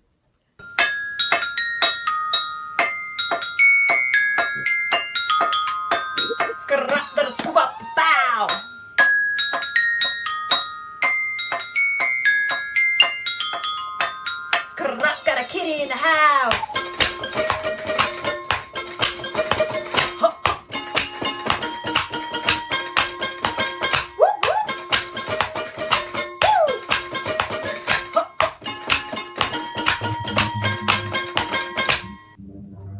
I don't know. It just reminds me. It seems like something Christina would do. She's so fucking. She is. I love that lady. She's so funny. She is. She really is. She does a lot of dope remixes of shit. She does. She's pretty cool. I like her. Oh, here it is. I found it. I found it. Oh my god. All right, here we go. Are you a Santa household? I'm sorry? Does Santa come down your chimney every fucking year? Yeah, you know, yeah. Okay, great. Sign this. What is this? Basically, Santa has your consent to come down your chimney this year. You're not going to sue. Any and every cookie that's laid out is eligible for consumption. Yada, yada, yada. Ho, ho, ho. Whoa. I'm not signing this. Oh, I'm sorry. I'm sorry. I just thought you said you were a fucking Santa What the household. fuck? So I'll get the fuck out of here. Who the fuck are you, man? I'm Santa's assistant, man. This year we're doing consent forms. Get with it. Are you an elf? I'm not a fucking elf. Do I have the pointy fucking I mean, ears? all of Santa's helpers are typically elves. I'm not Santa's helper. I'm his assistant. You don't even look. You're not even trying. That's pretty elfish. What? It's pretty elfish. What? To assume I need to dress like an elf, the hat, it's cultural appropriation. No, it's not. Do you want Santa canceled? What? Sorry, Sally, your dad's a fucker. Your dad's a fucker, Sally. How do you know my kids' names? Because I work for fucking... Look, man, you want Santa coming down your tight little chimney? Hey. Yes. Then sign the fucking form. Look, this is a really intimidating contract. It's basic language. It just covers all the bases. What's this hat section We're thing? being inclusive because, you know, you can have the red hat. Some people don't like the red hat because, you know. No, I don't. No. What? It's inclusion, okay? You can choose the hat this year. You got the green hat, the rainbow hat. You get to pick the hat. Isn't that pretty tedious for Santa? Bingo! And guess who has to... Look, that's cancel culture for you, all right? You want Santa coming down your chimney? You want Santa coming down your chimney this year? Whatever that was, didn't like it. Then just sign the fucking thing. But I need to take a serious look at this. Please, just sign the fucking thing. I have so many houses. You can't just drop this on us on Christmas Eve. Basic language, dude. Basic contract language, dude. Fine. Those are your divorce papers. You've been served. Have a nice holiday. I knew it. Fuck. I fucking love it. Oh my god, that one's fucking great. Whatever that was yeah. Oh man! All right, Cornbread, pick a number 1 through 314. 220. 2. Okay. Is that 4 for 4? Yeah, you're good. I don't know how many mines were in this one, but you're good. These are all super short songs, though, so we'll probably pick another one. Here we go. Cheers, everybody.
Good morning, Bri. How are you?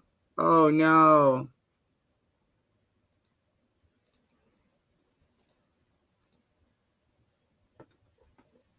What are we saying oh no for? And good morning, Bri. I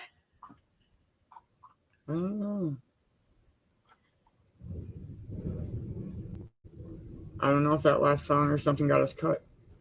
Oh, man. Yeah, I don't know. It's all right. We'll smoke one more and call it a morning show. It is getting to be about that time. So, Cornbread, go ahead and let you start us off. Well, much love, everybody. Thank you so much for tuning in the morning show. It is a great way to wake up and start your day and get super baked. And it's Saturday. Let's motherfucker go. Make sure you're following everybody you interact with. Make sure you're following everybody in the Cove production team because you don't want to miss out what's going on. Let's go. And it's dodgeball day. Let's go. Stay lifted, stay positive, and I will see y'all when I see y'all. Much love, everybody, and I hope you have an amazing morning. Weird. Okay, the numbers are back to normal, but that was super weird. I hope everybody has a wonderful rest of your day. Thank you guys so much for hanging out this morning. Great music, great funny stuff. I don't know, randomness. Let's go dodgeball. Let's go. Hope to see everybody this afternoon. We got dodgeball tournament. Don't miss out on the adventure show tonight. Make sure you're following everybody on the Cove team. Let's fucking go. I hope you all have an amazing rest of your morning.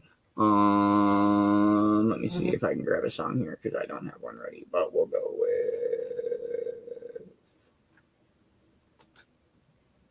All right, Cornbread, your final Minesweeper of the morning. 1 through 97. 88.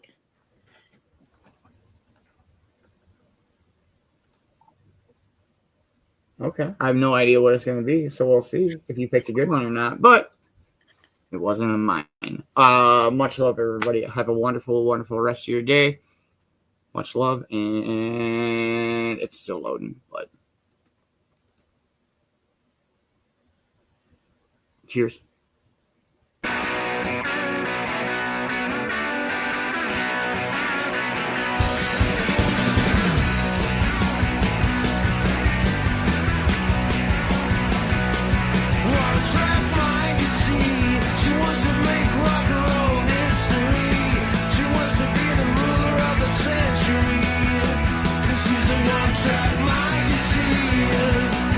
One track mind, you see, she wants to put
a good song. I enjoyed that. It wasn't bad. It wasn't really bad at all. Much love, everybody. Have a wonderful day. Much love, everybody.